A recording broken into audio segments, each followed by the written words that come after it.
Just mic'd up with Mikie Mahtook. Got the boys in. I got Lloyd. We got Jayden Mitch. We got Jackie Boyd. He tried to jump up and he might have knocked it in. Good timing. Let's go. What a start to the Monday. I mean, I'm from Lafayette. My boys will come in and say, oh, God. So me and Joe on the ground. I got Joe in the headlock. And he's sitting there. He's punching me in the stomach, like, punching me. Here, is everyone sitting around? Who here thinks Chico can practice today after having 5 full beers? And he goes, Chad Jones, right? Chad's doing the team 6 minutes. For 7 minutes, right? Chad's like, no, man, I don't think Chico can practice today. And I was like, I look back and I'm like, Jesus Christ. I saw you there. You're more fucked up than me. On the spirit plane had some issues, I think. She was sleep farting. you heard her or you just thought it was her? I sat right next to her. I smelled it. Whoa. What was that? Time for Good the show.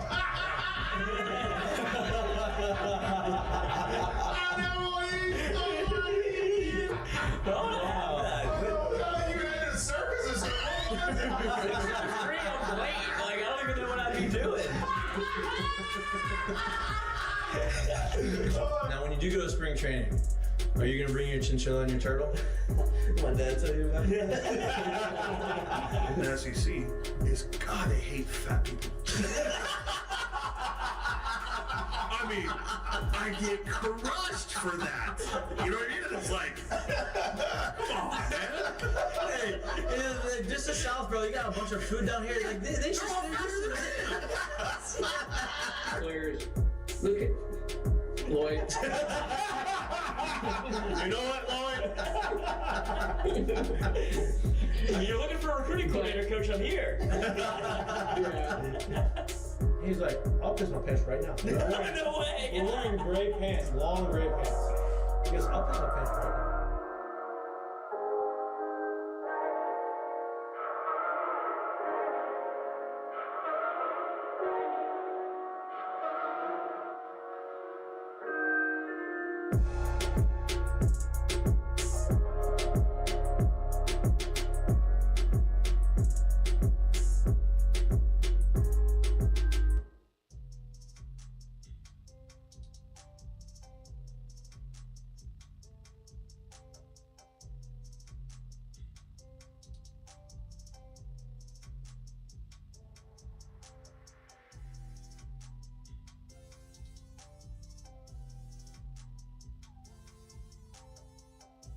Hello. Welcome back to Mic'd Up. Today is Wednesday, September 25th.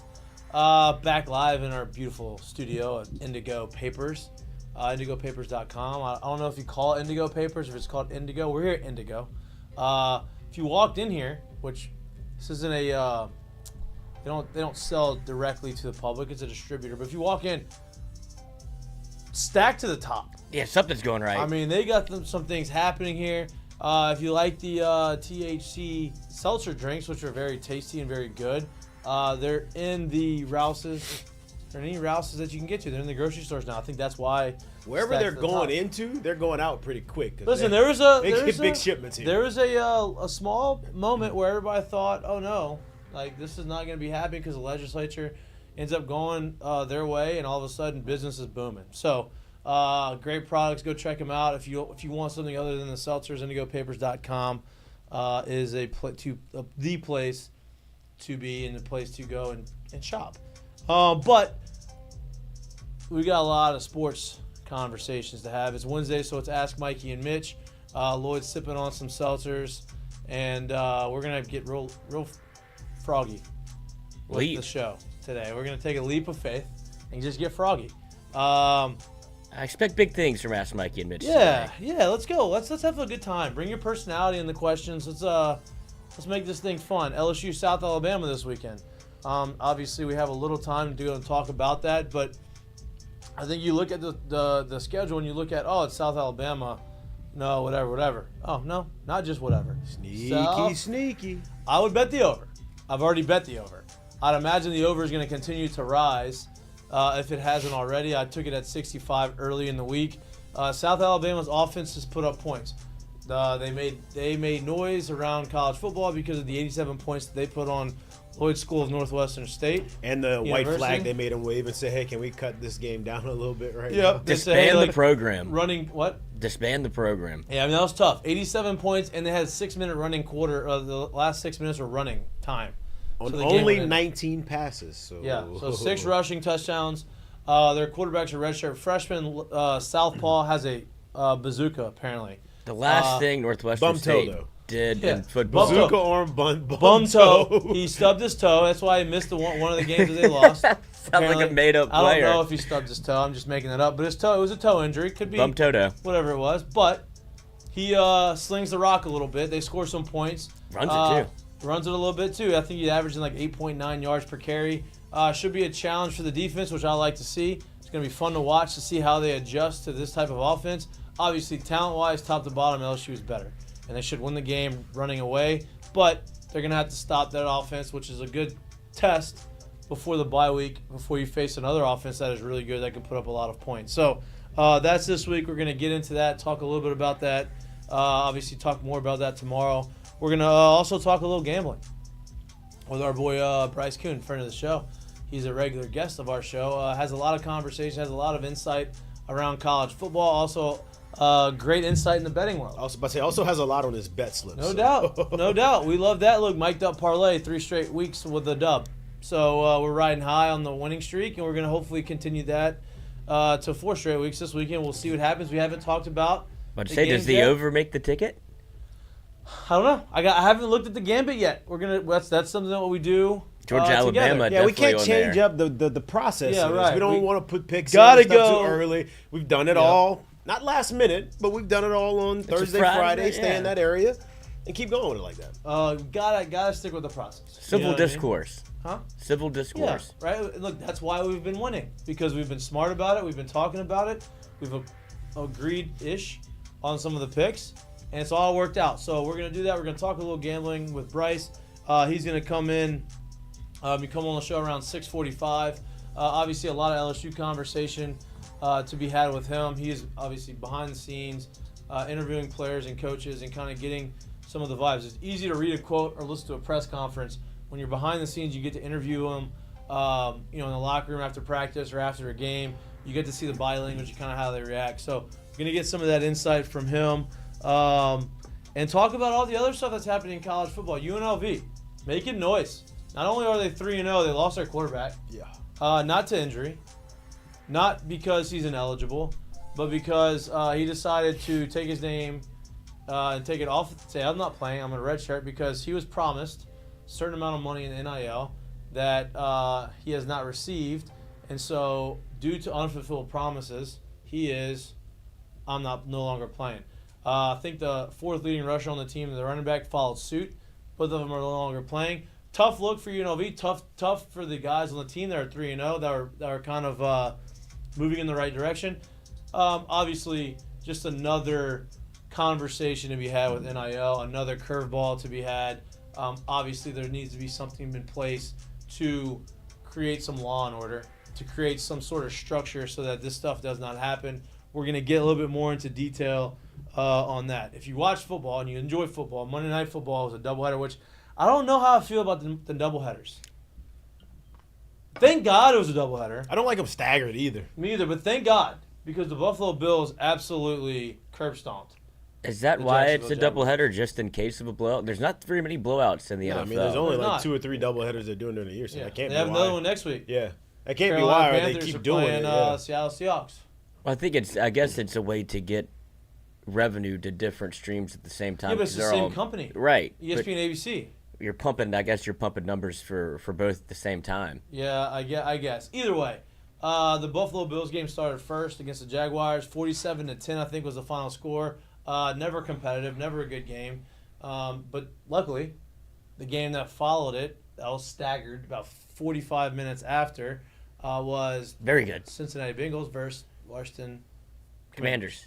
And Heisman winner from 2019, LSU quarterback Joe Burrow versus Heisman winner of 2023, LSU quarterback Jayden Daniels. Jayden Daniels, obviously rookie, 2nd overall pick. Joe Burrow, desperate for a win, 0-2, can't start really 0-3. They go through the game back and forth. Not one punt, not one turnover. Very well played game. Very entertaining game. I think Jayden Daniels on the national stage said, "Hey, I'm here. I'm ready to go. I'm kind of a CJ Stroud. Yeah, that's right. Yeah, that's right. I always get. You're in your head about it. You got me with the Caleb and CJ. Stroud. Yeah, the CJ Stroud. Going with the CJ Stroud. Like, hey, last year he came out. And every week he got better and better and better. Jayden Daniels looks like he's starting to feel comfortable. He made some big time throws and big time moments. The last touchdown he threw to Scary Terry was Elite. as good as you can get. Guy in his face, knows he's gonna get hammered. One-on-one coverage, throws this ball up and throws a dime and seals the game, wins the game. Joe and the boys didn't play bad. Jamar Chase had his best game of the year. Joe had his best game of the year, but they ended up 0-3. Washington scored on their first. I think they scored every possession. Yeah, they didn't punt. They did not punt. I think they scored on every possession. They scored on every possession. Except for the kneel down. Did they kneel at the end? Yeah, except for the kneel down. So, pretty impressive showing by them. Cliff Kingsbury, Renaissance man.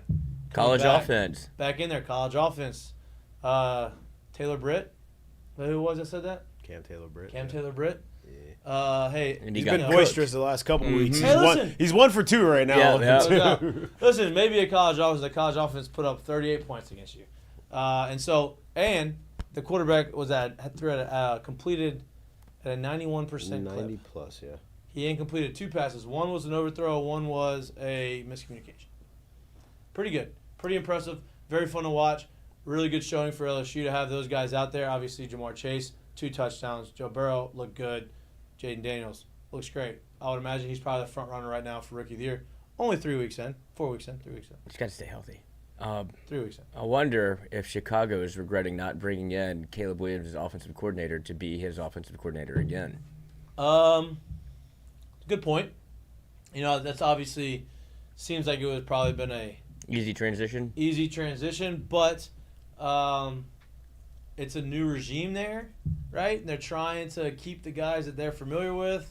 And so, the year before, they struggled. I think they ended up 9-8, right? They ended up playing well towards the back end of the year. The only reason they got their 1 overall pick is because they ski masked Carolina Panthers. Yeah. I mean, that's the only reason, right? Yeah. So, yeah, I understand. Looking at it now, it makes sense. But at the time, I can kind of understand why they didn't do it. But, yeah, Cliff Kingsbury looks like he's a perfect fit for Jayden Daniels. So it's going to be fun to see how they grow together and how good the Commanders can be. In other sporting news, baseball still going on. Last week of the season. Still going on. About to start. Exactly. The season ends. The regular season ends on Sunday. The real season begins, which is the postseason, the next week. The race for the wild card right now is pretty crazy. I know a lot of people probably aren't super locked into it, but it is a wild card race. And we're going to give you a little update on how that is. I'll tell you who's not in it is the White Sox. They are historically They've bad. not been in it for They are been a while. 56 and a half games out of first place. So obviously they're eliminated. They're 37 wins on the year. To give you a little context to that, the team that just clinched last night their playoff spot, the San Diego Padres, have won, I think, 42 games in the second half of the season, which is more than what the White Sox have won in the entirety of the season. Yeah, and look, it's all nice when, people can laugh at the jokes that they make, but, when your own Twitter account and your own social media account is making jokes about losing again and again and again, it's hard to continue to laugh that off. I know they're trying their best in the locker room to try to make the most of the situation. Tough situation to be in. And I don't envy that. Obviously, I envy the fact they're in the big leagues. That'd be great. But I don't love winning 37 games, losing 120 plus in a season. But regardless of them, outside of them, the playoff race is heating up. There's a lot of teams that are within 1 or 2 games of each other with 4 to go, 3 or 4 games to go. Should be fun to watch them finish off the year. How do you get that bad? Oh, man. Well, this is a culmination of a bunch of bad years in a row. I've never Bad been that culture. bad, so it's hard for me to actually. Yeah, I've never had a team that bad. But a lot of culture. It's a great question by you, actually. Yeah. I mean, They're big leaguers. Listen, some of these guys, like there's guys on the team that aren't bad. That's what I'm saying. You know, Clearly culture issues. yeah, Like, that's a big part one, of it. right? I think there's guys that maybe they forced up into the big leagues too early that aren't really ready. You don't have that veteran presence in the locker room, which kind of circles back to the culture. A lot of reasons why it could be that way. What do you think the locker room spread's like for a home game? Does Chicago have their own kitchen? Yeah. They do, right? Yeah. So it's probably pretty decent. I mean, it goes from the top down, which you only 37 wins. I doubt the chef cares as much anymore. Do you think you're getting PB&Js? Yeah, I think you can start rolling out the PB&Js and Cheetos. Not even, you can't even toast your bread. I'm gonna be honest with you. I think if that was the case, Uncrustable. we'd know it at this point. I think they're still probably getting. No, They're still getting good definitely, food. they have to. It's not even probable. CBA, dude. This They isn't. can't- This isn't the movie Major League. No, it's look. Anybody see the plane? It's a tough situation. I have some guys on that team that I'm still friends with that were younger than me when I was playing my last year in AAA with the White Sox, and so I feel bad for those guys. Hopefully they can turn around. You would imagine it's going to be a Haven't whole been the new, same since they didn't sign you. And you. I would imagine it's going to be a whole regime change again in the offseason. I mean, how do you bring back? Yeah. Well, they already did. Grady Sizemore's the intern. But so they just changed the regime. Yeah. Sizemore's the intern. The GMs are just his first year doing it. Kind of hard to believe they'd hack him after 1 year. Chris Getz, So he was there. He was assistant GM in 21 under the last regime. I think it comes down to the owner. It's Jerry's fault. Yep, it is Reinsdorf's fault. I mean, I didn't say it. yeah. They were the fans were there. It's the owner. They were chanting "Fire Jerry." You go from the top down. Speaking of fans, speaking of owners, the Oakland Athletics are a disaster. They're stealing the stadium. The owner, did you hear the owner said? He He basically said, "Hey, don't get mad at us. We tried. We couldn't get it done. We He said couldn't that get to a who? stadium." In a press release. Oh boy. He said, I know what the fabric of the O's are the fabric of Oakland. I mean, the A's are a fabric of Oakland, and we love our fans, and I know everybody's hurt and disappointed, but just know that we tried. We've tried to get a new stadium here, and boy, that did not go over very well with the diehards of Oakland because, like, no, you didn't really try. You had people that want to buy the team from you that have – you see what the Golden State Warriors have done? That's trying. That's putting a team. That's putting that's putting your money where your mouth is. He's a kind of a penny pinching owner, and he doesn't want to spend a lot of money to go out and bring in veterans and do these types of things and bring in fan base and all these types of things. So they're not very happy with that. And who's to say that? Listen, they said they're talking about they're moving to Las Vegas. There has been zero conversation or zero plan on how they're going to build a stadium in Las Vegas. Mm-hmm. So we shall see what happens with that. It's a disaster. It is a disaster. And look, Oakland Athletics, you may not know it because of Just sell the team, man. No doubt. Just give it up, man. Sell it to somebody, make some money. Just make off the of money, sell a No doubt. team, go into something else. Because look, Oakland Athletics, if you may not know it, but they have a Historically, they have a storied history. That's where I was going. I didn't know with where that. you were going. I was Yeah. trying to help you. I had no clue That where was, you were going. storied history, right? They've won 4 world championships. They've had some of the greatest players in baseball. One of the play there. best baseball movies made about how they Moneyball, operate. the whole deal, right? So they have a lot of things to hang their hat on, and you would like to see them not leave from Oakland, but we'll see what happens through them. Now, last little bit of baseball conversation in the end of the season, Paul Skenes. A week and a half ago, 2 weeks ago, Paul Skenes was not the favorite to win the Rookie of the Year. Now, he started off as a high favorite. Jackson Merrill out there in Arizona, San Diego, became the favorite because of the year that he's had, which has been an unbelievable year. Well, over the last 3 starts, Paul Skenes has dominated, and so now he is now the favorite to win Rookie of the Year. He has technically scheduled for one more start, but if you go look at the last series of the year, which is in New York, they have TBD on the starters. So, still remains to be seen if he is going to get one more start, but if he does not, he has a 1.99 ERA. He is the favorite to win the Rookie of the Year. I believe he deserves to win the Rookie of the Year.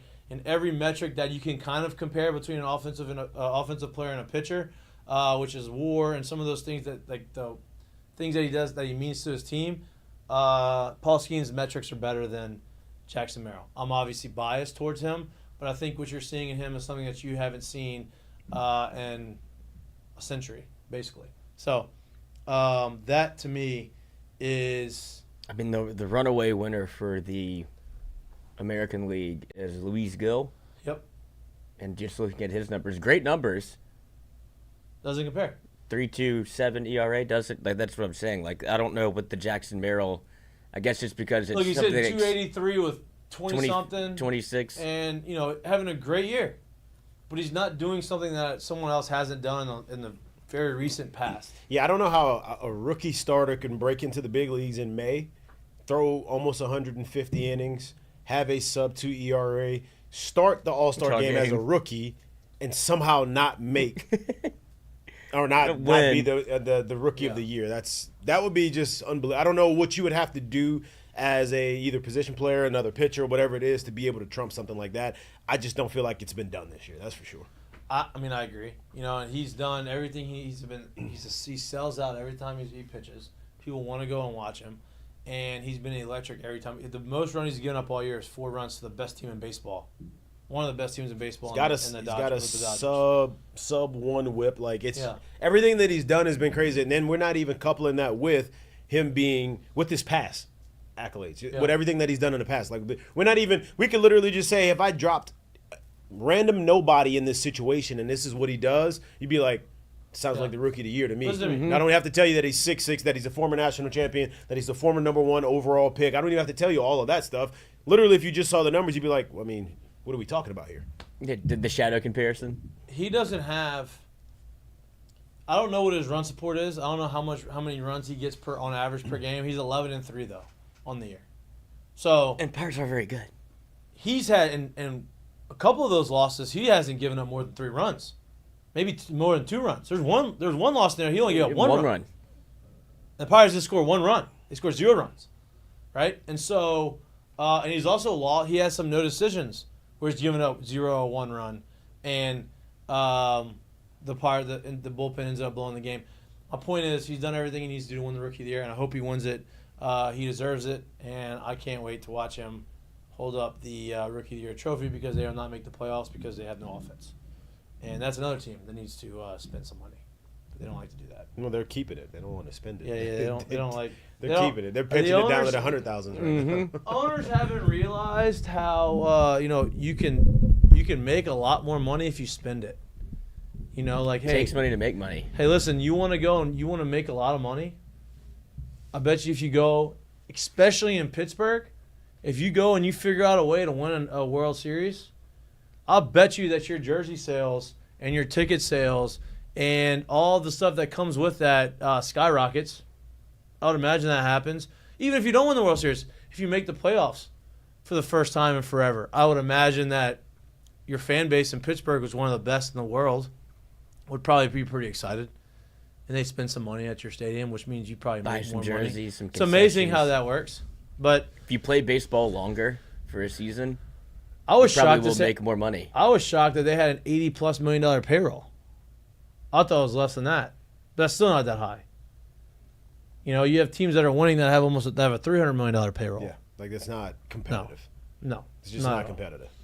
Not at all. But that's kind of what's going on in baseball. Playoff baseball is right around the corner, which is the most exciting part of baseball. The beauty of it is the Philadelphia Phillies are the best team in the National League, or at least fighting to be the best team in the National League, which means you have a lot of playoff baseball in Philadelphia, which is probably the best place to have playoff baseball.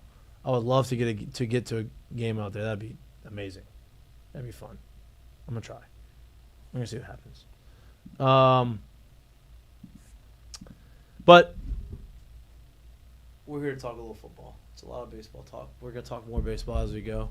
But those are our Heineken headlines, and we're glad that you're staying with us and you're talking ball. It's Ask Mikie and Mitch. Please throw questions out in the chat. They can be about anything that your heart desires them to be.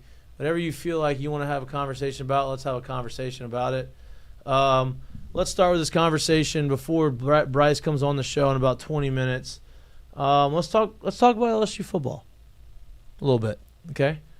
And then I do want to get around the SEC because I think what you're seeing now is the SEC it's always been really good, but you're seeing teams compete with some of the top teams in the country or top teams in the conference a little better than they have in the past, right? Kentucky 13-12 loss against Georgia, a fight on the road against South Carolina. You have, A&M back in the top 25. Arkansas has to go to A&M this weekend. That's an interesting game. So I want to talk a little bit about that. We'll probably wait until Koon gets back on the show for that because he's got some insight. But this LSU football team, how are we feeling? How's everybody feeling about this weekend? How's everybody feeling about the next couple weeks? Lloyd? I'm going to give Mr. Positive. I'm working on the audio. Lead it off. Okay, Lloyd. no, Jared, you go first. My God. Well, I mean, I feel fine about him, right? Like, you get another week that this offense is going to get a chance to kind of refine some things because make no mistake about it, in 2 weeks, 2 weeks' time, 3 weeks real time, I guess, if you're counting this week as well, you're going to have to score when Ole Miss comes into town. So you get another week to actually kind of figure some things out. And I say figure some things out. Refine some things that you're doing on offense already. And defensively, you have a big hole. You're going to miss Harold here. You're going to need him. You're going to need to kind of figure out how you're going to do things. And I think this is a very good test because the offense that's coming into town, they know how to score, whether it's running it, whether it's throwing it. The quarterback can play well. They're able to score 6 touchdowns on the ground a couple weeks ago. They know what they're doing offensively. They may not be super, super, super talented up and down that lineup, but they know what they're doing. So I do believe bringing them into town, having to play against them before you have another week off, before you face Ole Miss, it's a good test. It's a good spot for them to be. I expect them to win this game, but it'll be interesting to see how this goes. And like we kind of mentioned a little bit earlier, take the over if you. Yeah, I love the over. We mentioned Bryce. Get it earlier too before it kind of keeps creeping up a little bit. I think it's going to continue to rise. It was 65 when I got it, I think, on Monday. I don't know what it is now. We mentioned our guest, Bryce Koon, coming in at 6:45. He is very prompt, on time, in the on-deck circle. At some point, we're going to get him in the new studio. He keeps talking about him wanting to come in. Busy man. He's a father. The baby must have been put down early because he's ready and locked in to go. Right, locked in, ready to go. Bryce, welcome to the show, dude. It's been a couple weeks. We haven't got to talk to you about our gambling. If you haven't heard, the Mik'd parlay is 3 for its last 3. Well, wait, hold on. It's not you. It's us. Can you hear me now? Yes, we can. There he is. Good. We can hear you now. That's awesome. His mic was muted. That's awesome. It's me. I don't know. Oh, so it was you. That's good. Good job, Lloyd. Yeah, I was going to let you just blame it on Lloyd, I guess, there for a second. You're a better man than me. I took Kent State plus 49.5 2 weeks ago, and I don't know why. I have no clue why against Tennessee, and it was awful. So I got a little too sick for my own liking, but we're rebuilding. I had a double bet. I took Northern Illinois last week twice on accident at the same spread. Yeah, it didn't work out for me. It didn't work out. The best part was that I'll tell you this. Oh, go ahead. I got Fresno State plus 1.5 against UNLV. I don't know if you guys have been catching up what's going on over at UNLV right now. What happened? We never heard that line's going to shift crazy. Oh, so you got the value pick. We'll have to see what it's at. He's taking it before it moves. They don't have a quarterback or a running back. When did you take it? I took it at like 2 p.m. today. So, I mean, like a couple hours ago. I got it. After they announced? After they announced? Yes, right after that running back announced that he was going to redshirt or whatever the proper terminology is. You mean quarterback? Redshirt, sit out, and transfer.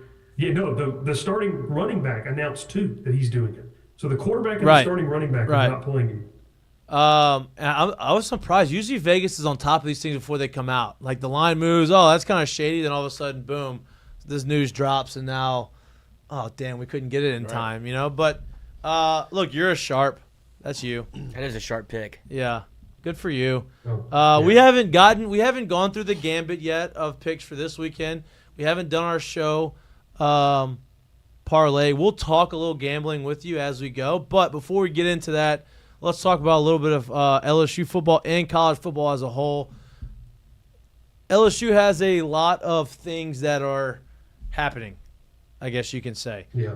Obviously Harold Perkins goes down with the ACL injury, which is devastating. Two of your probably going into the year 2, your most impactful defensive players are out for the season.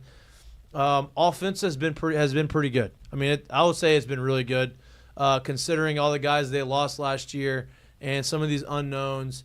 Can always be better. Obviously, run game can be better. But I want to shift my focus to the defensive side.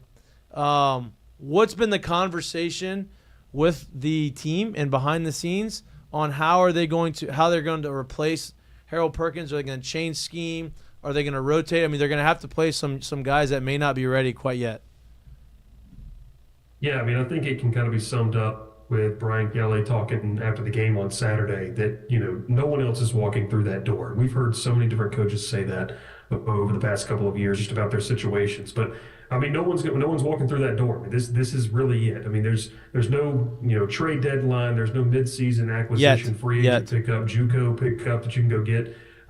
You can't do that right now. So I think it seems like it's probably going to happen. Yeah, we could see that happen. I feel like at some point in the future, but I think that specifically with that linebacker position, I mean, the Harold Perkins saga and dilemma, and people don't like when I use that word, especially on our message board, because it is one. It's one where everyone just keeps looking back at that Arkansas game his freshman year and what he was able to do. Obviously, which is probably one of the more memorable performances is, I call it the Bryce Young quarterback spy game. Yeah. When he kind of just spied Bryce Young the entire time, and obviously LSU won that one. I mean, but it's kind of gotten to a point, guys, where I think Harold Perkins is a fantastic athlete, but we're starting to talk about more games and getting to the point where there's more games where he has not made an impact to the ones that he has. And the ones that he has are kind of so far in the rearview mirror. It's kind of, reflecting a little bit on different things. So I'm not saying they're not going to miss him. Teams still have to account for him. I will be interested to see if this is a situation where you get to put Major Burns back at the start. I mean, I'm just going to be brutally honest. I don't think that you can live with him against the teams that can really score. South Alabama is going to pose a challenge, but your Ole Misses, your Alabamas, and whoever else, has a chance to do that. I don't think you can live with Major Burns on the back end of the defense in a safety spot. I just don't think that's the best fit for this defense. Tight end puts you in quicksand for touchdowns. Personally, put him at the star. Put him at the star, and then you're able to kind of rotate in like weeks. I like Greg Penn. We've seen him a couple times, guys, just not really look good in terms of changing directions very fluidly. So is it going to be Witt? And maybe Wes Weeks comes back, from his injury. And then obviously LSU, and Brian Kelly talked about on Monday, is there a guy like, Xavier Atkins, true freshman, that they can look at? So just as a whole with this defense, I feel like the message is, hey, we've got the group that we have, and you're going to have to be ready when your name is called. That was kind of the mantra of the defensive line. We knew coming into the season, like we knew, hey, Ahmad Bro, you're going to have to be ready. He's looked pretty good in spurts. Dominic McKinley played this past weekend. You're going to have to be ready. But now this linebacker position, we might have to see some of those younger guys, Xavier Atkins being one of those, who is a lengthy, athletic linebacker, played very well in the pass in high school. So I'll be interested to see how they utilize this group against a team that let's just be real. Should it beat you? But they will test you. I mean, South Alabama's going to score some points. And so I think this is a good litmus test for some of these younger players and guys that are going to be thrust into bigger roles instead of playing under the lights against Ole Miss for your first real taste of action where the consequences are a little bit higher. No, I completely agree. I think you talk about Atkins and those guys, right? If you go look at what their, I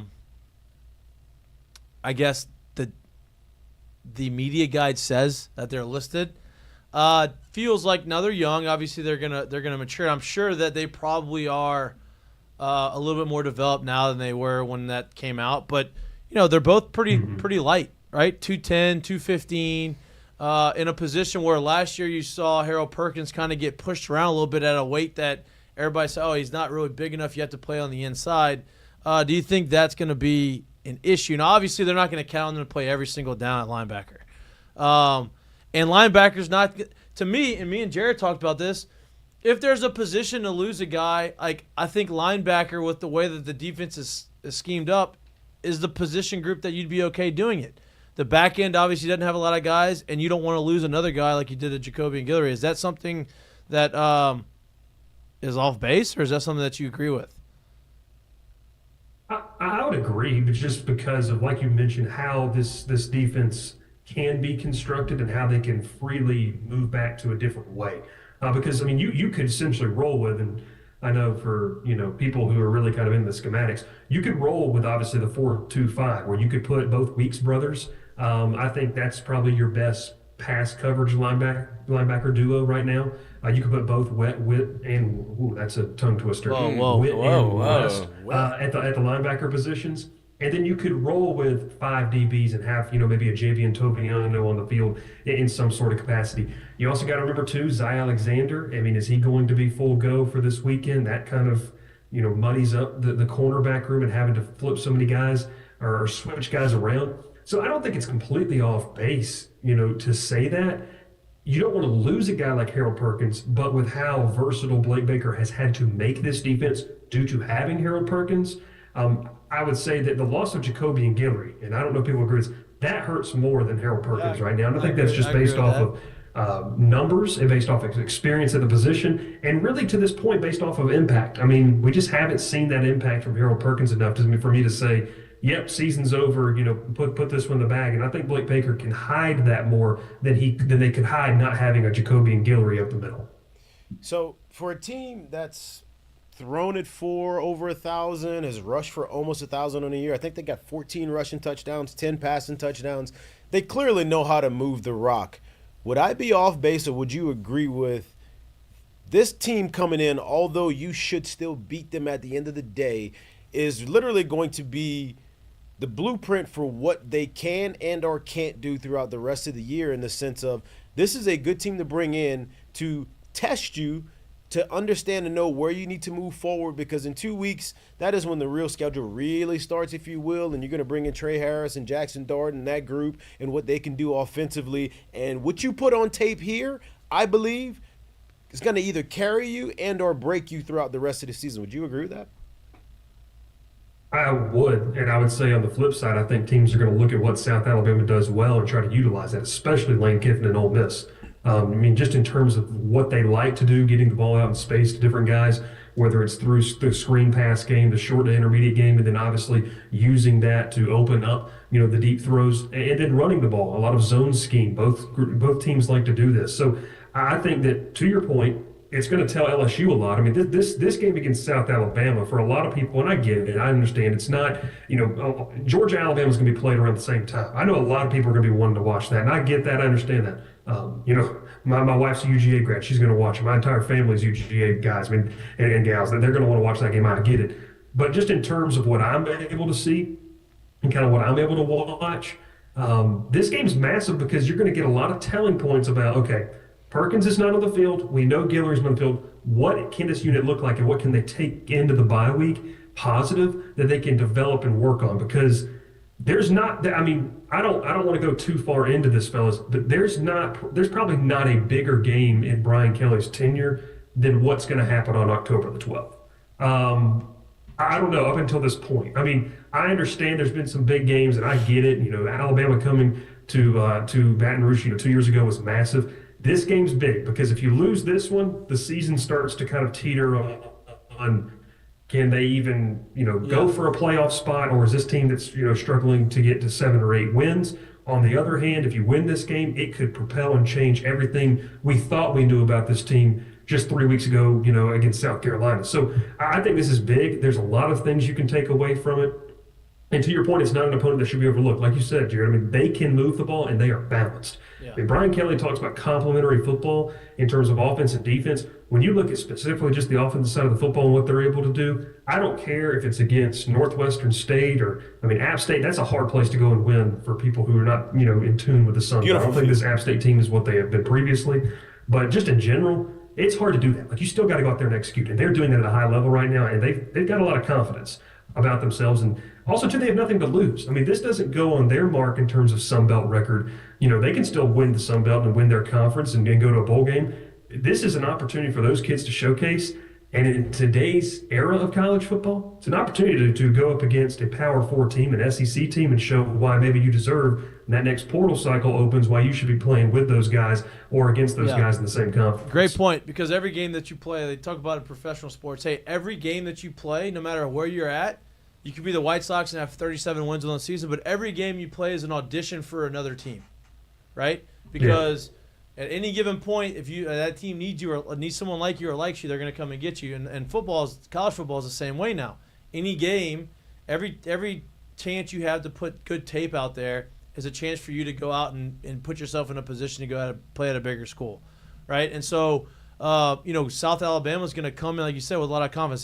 They saw what Nicholls State did to LSU and ran all over them and scored 21 points, right? Nicholls State's probably not as good as South Alabama. They saw what UCLA did after not scoring a bunch of points the first couple of games, going out to LSU, at LSU, putting up points. So they have the ability to do that. They've seen other teams do it. They probably feel like they have a better offense than. Going to be a challenge. You're telling me that the over is probably a good bet, I would imagine. Yeah, I mean, what is it at right now? I got it at 65. I had a final prediction score of, and I need to go back and look, but I mean, it would follow that. I mean, I think I don't remember exactly what the numbers were, but it was over 65. I mean, I think LSU, because their defense, South Alabama's defense, and unless we buck the trend on Saturday, they are prone to giving up explosive plays. Well, that's right into LSU's bread and butter in the passing game and being able to do a lot of things with yards after the catch and after contact. And on the flip side, I mean, LSU's defense would have to buck the trend of what we know them as currently in order to stop South Alabama consistently. I think they'll get some stops and more stops than South Alabama's defense does, but the over at 65, I think that's a pretty solid bet right now. I agree. Now, flipping back to the actual real conversation, not the betting conversation. We talk about the defense. We talk about all the stuff that they have to do. One of the position groups that was kind of light but young was the secondary, right? The cornerbacks, the safeties. How does the staff feel about the progression so far this season? Do they like where it's at? Are they disappointed in how these young guys have grown? Are they kind of giving a lot of coach speak? Kind of what's the feeling on the secondary and their improvement so far? Yeah, I mean, I think that disappointment wouldn't be the word to use. I mean, I would say there's a little bit of frustration in Zy Alexander, not his fault. I mean, they can't catch a break, it feels like right now. So I don't think that's anything on his hands. It's just more of like they want to know what they've got in him, obviously, this season, and be able to utilize him. And obviously he goes out with the injury, on Saturday with the concussion. So we'll have to kind of see what that looks like. But elsewhere, I mean, look, if you're going to get, and I'll say this, if you're a coach and you're going to get frustrated at a true freshman for making mistakes, well, one, you probably shouldn't have a job in this business because that's going to happen. I mean, there's very few guys that are just going to come in and dominate. Now, it'd be nice if LSU could find one of those. And I will tell you this, I think one was on the sideline this past weekend, and DJ Pickett, the 5-star, who I think that's a guy who could do that.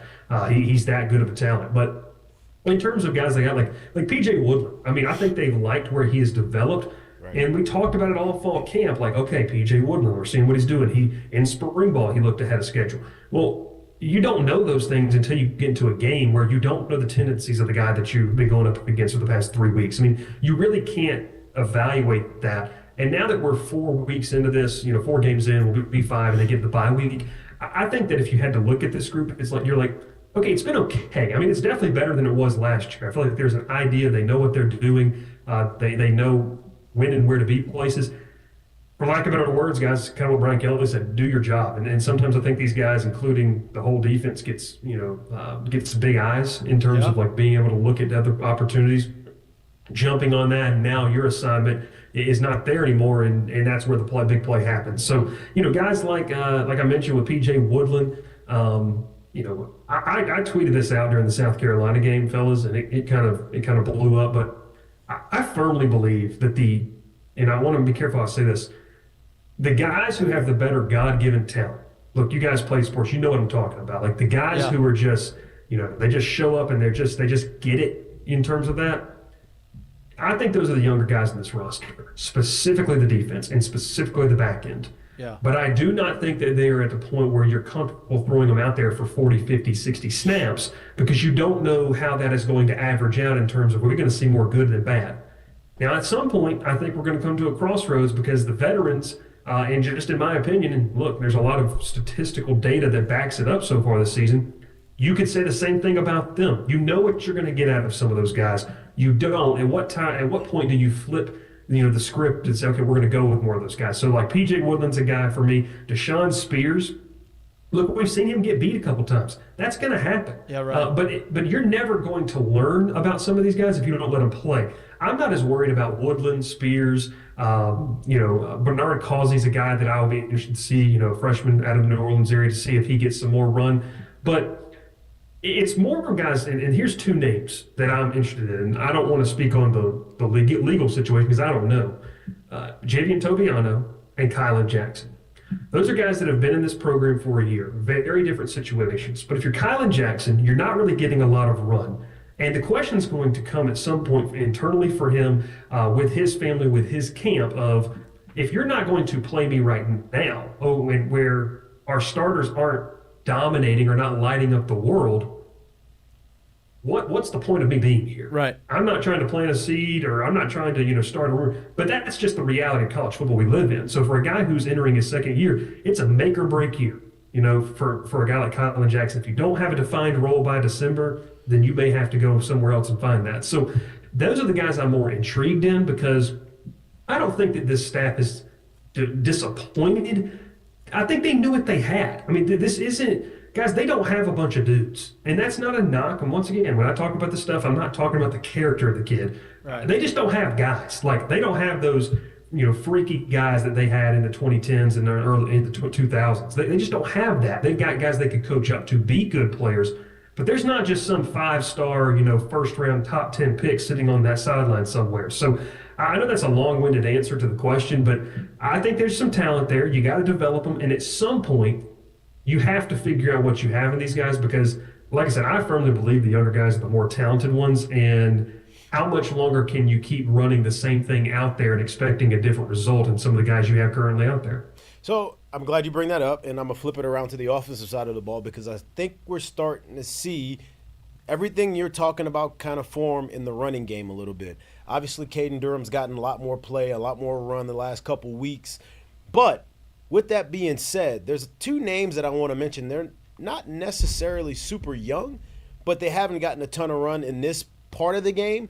And because Jayden is really, so far to this point of the season, the one that has shown to give you explosive runs out of the backfield, do you expect to see, and you may not see it this week, obviously it's the South Alabama game, you should be able to continue building on what you've done so far this year to be able to get it done this week. I wouldn't expect to see too many new wrinkles. But as the season goes forward, do you expect to see them start using the Xavier Thomases and the Aaron Andersons, not necessarily in the backfield, but kind of in the pseudo-run game, to kind of start popping some more big plays and some more explosive plays as they move forward through the year? Yeah, Jared, I mean, they've used Xavier in the run game a little bit. When they have, and that's what I'm saying. Do you expect to see it more as we go forward? Like, yeah. I'll be honest with you. I really like that move. And, we saw the South Carolina game when I was at the press box. I charted a couple plays where they would do that, and then they would pass out of it. They'd pass to him out of it. They'd hand off. I mean, that's a whole new wrinkle that they could go with Xavier Thomas. So it doesn't become this monotonous whenever a DB or a defensive lineman says, hey, he's going back there, they're running the football. Right. I like that, and building off of that. But to your point, yes, it has to. And look, this was part of that tweet too. There's a way to go about respecting and thanking the veteran players that have helped Brian Kelly establish his foundation here at LSU. There's a way to go about that. At the end of the day, this is a win and losses business. And that's what people care about. That's what the fan base cares about. That's what the people investing and donating, that's what they care about. Are you winning or are you losing football games? If Jayden Durham is not receiving a bulk of the touches, Xavier Thomas, Aaron Anderson, three guys that have been bona fide playmakers for you in the season, especially Aaron Anderson, who has been he's exceeded every single expectation that I had in terms of, this season already through 4 games. If those guys are not getting the majority of the touches, whether the defense knows it or not, especially for that Ole Miss game, I would have to question the decision-making and just the play calling overall, because at some point, you've got to line up and give the best guys the best opportunity to go and make plays. Your best against my best. If you're not doing that, one, what are we here for? And then two, you're not putting your team in the best chance to win. Now, I think that, to your point, we're not going to see a lot of it this weekend, because Brian Kelly has continued and over again to say, well, with the way teams are playing us, the way they're coming up in the box and in the box, we have to pass the ball. I get that. You can't keep using that as a crutch to not utilize the guys that need the football in their hands. I like what Josh Williams brings to the table, fellas. I think the game he had last Saturday is the exact equivalent of what you should expect out of him. Yeah. I believe it was around 13 carries, 65 to 70 yards, a touchdown. That's perfect. That's what you want to see out of him. Caleb Jackson, look, we were all excited. We all watched the highlight film. We all watched the big boom he laid at Mississippi State. That's not the same guy right now. And it's not that we don't like you, Caleb Jackson, if you're the coaching staff, but we've got to win a football game. And it can't be, we can't be afraid to hurt people's feelings. We can't be afraid to, step on toes. We got to give equal shares. You got to win football games. And so to your point, if Durham, Xavier Thomas, and Aaron Anderson are not the focal point of this offense, and look, I know, like when Lane Kiffin, Pete Golding, and Ole Miss come into, Tiger Stadium in 2 weeks, they're going to have to know where those guys are on the field. But at some point, you have to have best on best, whoever wins. And if you're a play caller, you either tip your cap to the other side and you can walk away saying, hey, we gave those guys a chance to make a play. It just didn't happen. I would not be able to sleep at night if Caden Durham leaves that Ole Miss game with 4 touches, with 5 touches. That cannot happen, in my opinion, if you are really serious about winning games. And what those 3 guys do, not only does you have to account for them, you have to account for them at different positions, right? Obviously, Caden Durham's going to be a running back. And they can all be on the field at the same time, which adds a whole other wrinkle to it. It kind of gives you that, like, San Francisco 49ers type, hey, we're going to put Debo in the backfield, motion him out, run routes this way. We have running backs that we're going to motion here. They catch the ball in the backfield. I mean, when was the last time a running back came out the backfield, caught a ball, broke a tackle, and ran 50 yards for a touchdown? You know what I mean? Like, Caden Durham did it last weekend. So it's like he's been the only guy to show that he can break tackles and get past that first guy. And so it seems like he's versatile. The other 2 guys, wide receivers first, but also can go out the backfield, do those types of things that Jared said. So I think that's an interesting point. You have to account for them, but you have to account for them in different spots. I'll add another little part to it, too, because I think the interesting part of it is, and the reason why I'm asking the question, why I pose it, because I think a big part of those guys getting those kind of touches and it happening more frequently as you move forward is when you're no longer just lining up, and there's a lot of the play call that goes into what you have to do. And if I no longer have to listen to just a little bit of it, I got to listen to more of it. I got to know these different motions, these different fly motions and what else and all these things that I'm doing. That's a lot more put on you pre-snap mentally for you to understand what you're doing. So I guess my wonder is if going forward is if, as a coaching staff, will you make it a point to understand that I have to have these guys up to speed? Because listen, when they just get the rock in their hand, it's different. I don't think anybody can sit here and say it's not. So I think at this point in the year, if you're serious, like you said, Bryce, if you're serious about winning ball games, then you need to start prioritizing, I have to have these guys up to speed and make them understand whatever it is that we're calling. That way when we call this play in the game, I can put them in there and they can run this thing at full speed because they are the playmakers. They are the ones that's going to make this game change, and they're the ones that pop when we run these type of plays. And if I can add to that, Jared, kind of what you're talking about. I mean, let's just play the hypothetical game for a quick second. If you go with a 3 receiver set, let's go 3 receivers, 1 tight end. Mason Taylor's been an absolute weapon, at times unguardable, at times just if you kind of go watch what he's been able to do, defenses don't really have an answer in terms of him. And then you add, let's just say Cade Durham's in the backfield. So your 3 receivers, let's go Kyron Lacey because he's there. You can put C.J. Daniels on the other side, and then you can just move. Let's go Aaron Anderson right now, but you can interchangeably put Xavier Thomas in Daniel's spot, whatever you want to do. You have those 3 receivers. You can split Mason Taylor out, and then obviously you have Caden Durham in the backfield. As a defense, with what we have seen so far and how Joe Sloan can utilize those 4 players, I don't know how you guard that effectively. I don't know, because you're going to have to have some otherworldly defensive backs and linebackers that can make plays nearly 100% of the time. At some point, it's going to break through. And so to your point, I'm not sitting here trying to say nobody, they're not serious about winning ball games. I get it. But when you line up and play Ole Miss, that better be the plan. Right. And it doesn't matter if that whole Ole Miss sideline knows it, if everyone knows it. At the end of the day, it comes down to the players in the field. When I give Xavier Thomas the ball, when I give Aaron Anderson the ball, they may know it's coming, but if we can run something, like you said, Jared, so well that even when they know it's coming, they can't stop it, I think that potential's there with that group that I just talked about. If you can do that, you're going to win a lot of ball games, and you'll be playing meaningful football in December. Lloyd, you got something for him? I do. I have a question about somebody that has yet to play, but a lot of it has been made of him not playing. Good. Yes, and you mentioned obviously the offense. Is this the weekend you see the curious case of Chris Hilton come to bear fruit, or is it a give him one more week to make sure he's perfectly healthy, and then you see him against Ole Miss? Yeah, well, first off, I want to say this. Chris Hilton is an outstanding young man. We've had the chance to interview him, and the mental hurdle that he's had to go through, just in terms of these injuries, is not easy. And so in whatever capacity he's able to come back this season and play, I think is a positive note, not just for him, but for the mental side of the game for him as well. Hilton has been identified over his LSU career as a guy that can stretch the field. We all know it. LSU knows it. Everyone on the football field knows it.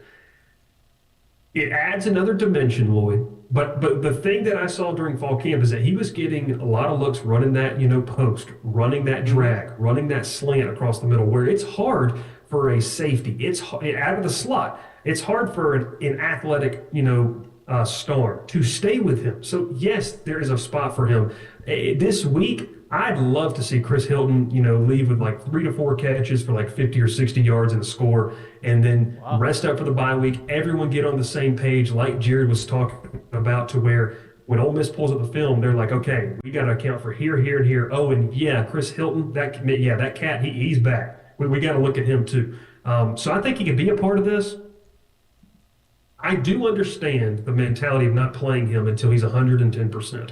With just his injury history, with just what we have seen, and like I talked about, the mental side of things. I mean, guys, regardless of the severity of an injury, it's a lot to trust, especially as a receiver. When I plant here, am I going to be able to cut that way? Or is my ankle going to give out on me? When I jump up for that 50-50 ball, which Chris Hilton has the ability to do, to go take the top off of a defense, can I trust that when I come down, my every ligament, every muscle around my foot and my ankle is going to be strong enough to withstand the pressure? I mean, those are things that I don't think the average fan thinks about when guys are coming back from injuries. So I'd love to see him kind of get worked in this week. I hope we see him, because I think he can be a pivotal part of this offense. And like I kind of outlined earlier, adds another dimension to where it's going to leave defensive coordinators hoping that, yes, they're going to have to shoot themselves in the foot on by themselves for them not to score 35, 40 points. I mean, I think that's where you want this offense to be, kind of how it was last year. And I think part of that, we talk about the offense, talk about the skill position players. I think part of that starts with the offensive line, right? And, you have a lot of guys on there that they were supposed to come in and be the strength of the offense, and it doesn't feel like that they've been that way so far. They've had their moments. They've had some penalties. They've missed some assignments. They've missed some blocks. And they haven't been able to really establish a running game consistently. And I think there's a lot of reasons why that would happen, but it starts with them. They're obviously talented. Miles Frazier's been one of the highest graded offensive linemen in the country. So out of all of those guys, he seems like he's been playing at the highest level. Do you feel like these guys are going to come together and kind of say, hey, you know what, let's start doing the things that we needed to do or that we've done in the past and be that anchor? Maybe I'm the eternal optimist, I guess, when it comes to this, but I've kind of maintained the stance that it's just not the side of the football or not the spot that I'm super worried about. I know it hasn't looked good. Like, I get that. I hear the comments. I see everything on social media, and I see the game too. But the way Brad Davis approaches his craft, the way that this unit is coached, the way they're kind of developed and utilized, the way they practice, at some point it's got to click. We would figure, right? Like, it's not a talent issue. It's not having dudes issue. They got dudes. I'll go back to, and if you have a chance, go back and watch Josh Williams run to nearly, I think, the 3 or 4 yard line of the first drive against UCLA. We talked a lot in the offseason about them wanting to pull guard and tackle and be able to, run. And I think when you look at, I guess it was Emory Jones and I believe it was Dellinger. I can't remember. It was those two guys. They pulled, looked athletic, did some really, really good things. So I think that when you see what this offensive line can do, it's all the abilities there. And at some point, it's a want-to thing. Will Campbell said that. I think Charles Frazier and Dellinger both said it's a want-to thing. Well, okay. when you play in 2 weeks against Ole Miss, I mean, if you don't want to then, I don't know if there's going to be a chance or any opportunity for you to want to again, because that's about as big as it's going to get inside Tiger Stadium. Obviously, you have Alabama, I get that, but just that game and the magnitude of what it could do for your season. Yeah, now let me ask you this. Okay, we've talked a lot of LSU. Let's pivot to college football as a whole. You obviously have the big game this weekend, which is Alabama, Georgia. Give me your take on, kind of how the SEC has shaped up, teams that you're excited. I'm kind of more nervous now about Arkansas than I've been in the past. Arkansas seems like they're kind of progressing. What's your outlook on college football? Who are some teams that we should be looking at? Some teams that maybe we should stop looking at?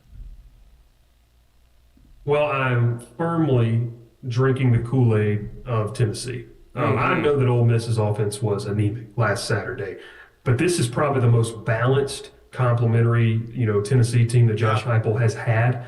And I was very complimentary of the way that he was able to understand the nature of that football game. That wasn't a game last weekend where they needed to go put up 55. They needed to suck the life out of you, and that's kind of what they did. That was very Georgia, Alabama-esque of we've seen teams do. Georgia's had a lot of wins like that where they beat you 24-14 or whatever it is, but it was the biggest 10-point blowout you've ever seen. That's kind of how this game felt between Tennessee and Oklahoma. It never felt close, even there towards the end. I didn't really feel like Oklahoma had a shot to win that game. So I like Tennessee a lot. I think that's a team that's going to make things very interesting, especially when we get into November. And then kind of elsewhere in the SEC, you mentioned Arkansas. Taylor Green's a really good athlete. Auburn's terrible. Auburn is bad. And I've got a buddy who's watched the show right now, and we're going to do our show here in about 20 minutes. And he's a big Auburn fan. He was in the building last Saturday, and Auburn's terrible. I mean, they're dreadful. And so I don't know how much you can really take away from that. I think Arkansas is solid. To your point, Mikey, if you don't go up there and mess around, they'll beat you. Right. Yeah, they'll beat you. And then the last team I'm falling in love with, and I can't wait to see him come to Tiger Stadium, is Diego Pavia and the Vanderbilt Commodores. I love these guys. They are. I tried to tell Mikey this last week. It's hard to hate against them. I knew they were getting better. To hate against them. I knew they were getting better. I just thought Missouri. Maybe I overshot Missouri. I thought they were going to cover. He's been drinking the Missouri week. Kool-Aid a little too heavy. Okay, but see, for a reason, I get it. Look, it arguably had the best receiving core in the country, in the SEC. You could make a legitimate argument for that. Brady Cook, yeah, they lost Blake Baker, but that offense felt like it was going to be good. But no, man, Vandy's fun. Vandy's a lot of fun. And Diego Pavia, remind you, shout out to my boy Will watching right now. He went into Jordan Hare Stadium with the New Mexico State Aggies and beat Auburn last year with a Group of 5 team. Now he's at Vanderbilt, and we've seen they're not scared of anybody. And it's kind of cool. They're not a great team, but they're going to scare some teams. And I think it's going to be interesting when LSU plays them, just because they're kind of dynamic. And if you overlook them a little bit, they'll throw a couple punches and land some. Yeah, dude. It's Jared's on the Commodore train right now. I'm really not. I was on it just for this specific game because of the history with the coaches, and obviously, Diego Pavia's played well this year. So I thought this was a spot where I didn't like what the betting people were putting out there for the world of. I was like, I think this is one you should probably fade and stay away from. Well, you said you had a show in 20 minutes, so I don't want to keep you too much longer. Before I let you go, give me your top 2 bets of the weekend. The UNLV spread hadn't changed yet. You're still on it at 1.5. I took it.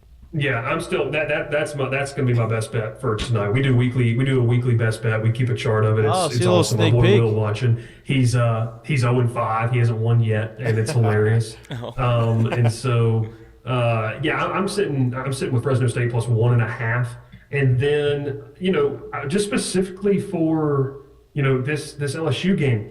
Because this spread went up from 17 to 21. I didn't know what it started. I saw it it was at 22 or 21 points. 21 points. Okay. I like if it's 21.5. I like LSU minus 21.5. Wow. I think my final score prediction was 48-24. See, definitely the over.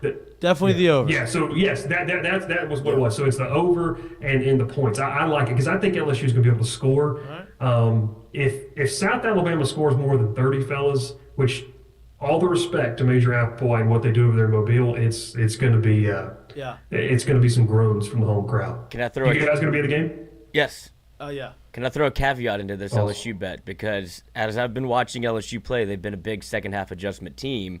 I would imagine that if you wanted to bet the over 33.5 in the first half, then you don't have to worry about the adjustments that LSU's made, There you and go. you can enjoy the game a little bit more comfortably. What's LSU like? 15-3 in the last 18 games on hitting the over. Yeah, it's something crazy. Oof, that's strong right there. Yeah. Yeah, you want something that's just sneaky, and Yeah, I of don't know course. if I love it. Miami is a 20-point favorite against Virginia Tech. Virginia Tech has not looked good, Yeah. Oh, speaking of but I feel like Miami's that team that's Speaking either of Vanderbilt. boom or bust. Yeah, speaking of Vanderbilt, Virginia Tech plus 20. That's You like that well, one? I'm a part of this little this league. Well, no, I'm part of this league that we have to pick a crazy underdog every week, and it's like you have to be a 2 touchdown favorite or dog or more, and that's the one I'm looking at. It's just kind of like we have a To list win? of games we To pick for win? the spread, and then we have to throw one in there. So Super no, dogs. Miami. I would okay. take Virginia Tech plus All right. 20. No, not outright win. All I'm right. not psycho. I'm not psycho. I'm about to say it was. Well, for the Yeah, so that's competition, what I'm I saying thought about that y'all are, trying to you- fire you on do one that. with the odds. Yeah.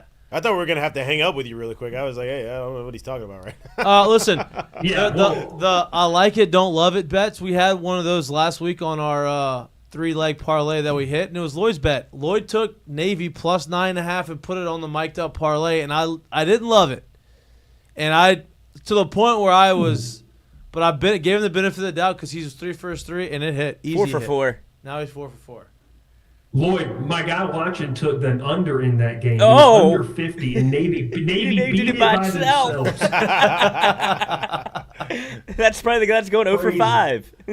Yeah, he's over 5. If you right? just- He's Wow. brutal. If you just Yeah. look, if you just glanced at what Navy's scores were like in their games, you would have known that the under was You- not going to hit. You don't know anything about Navy ball. Maybe you you saw do the now. scores. Maybe Yep. you do now. That's it. I As forgot far as I'm Mikey concerned, the college football season ends after the Navy Army game, so Yeah, I'm not no watching doubt. anything after that. taking No doubt. Navy now.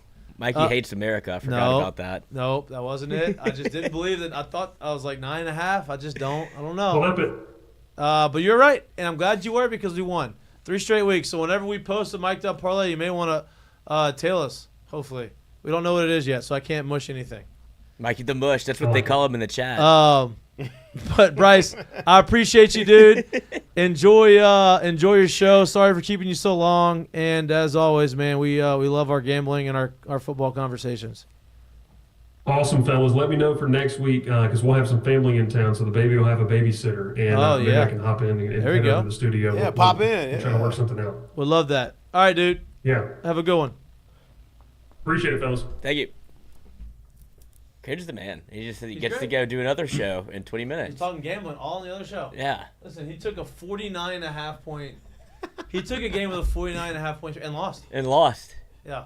That's what happens when you fire on those. When you see those spreads I that do like big, those spreads though. I do like those spreads. when you because, see 'em like, that that's a big- lot of points Tell you for what, the them. one he was just talking about looking at with Virginia Tech and who was it? Miami. Miami. I'm like, boy, I know. you're deep in when you like looking at that one, and that one's like tantalizing to you. Like Yeah. he was like, yeah, I kind of like this. I'm like, I'm "Ee." on the other end of that. yeah, I don't love that one. You know, I've been on the other end. But of a lot but of it is things. it is for a dog pick, so I mean, Yeah, I he has kinda, to. I You kind got of to get find it. one. Yeah, I I kind of just get it. feel like I wish it was in until- Blacksburg, but it's until not. Cam Ward plays against somebody that's as talented as them, like I think he's gonna keep doing what he's doing, putting up these crazy things. I don't think you're gonna see one of those games, and you may not ever see it this year, but I don't think you're gonna see one of those games where he has multiple interceptions. Oh, yeah, and he you starts will. throwing these things off his back foot and hook shots and stuff until they play a team that's They don't, talented enough to play with them. they don't play a team like that. I say name Do they it, though. play I don't- Clemson? I don't think that's on their schedule. No.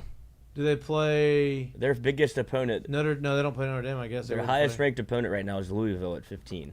Wow. I don't really think Syracuse it's on their sneaky. schedule.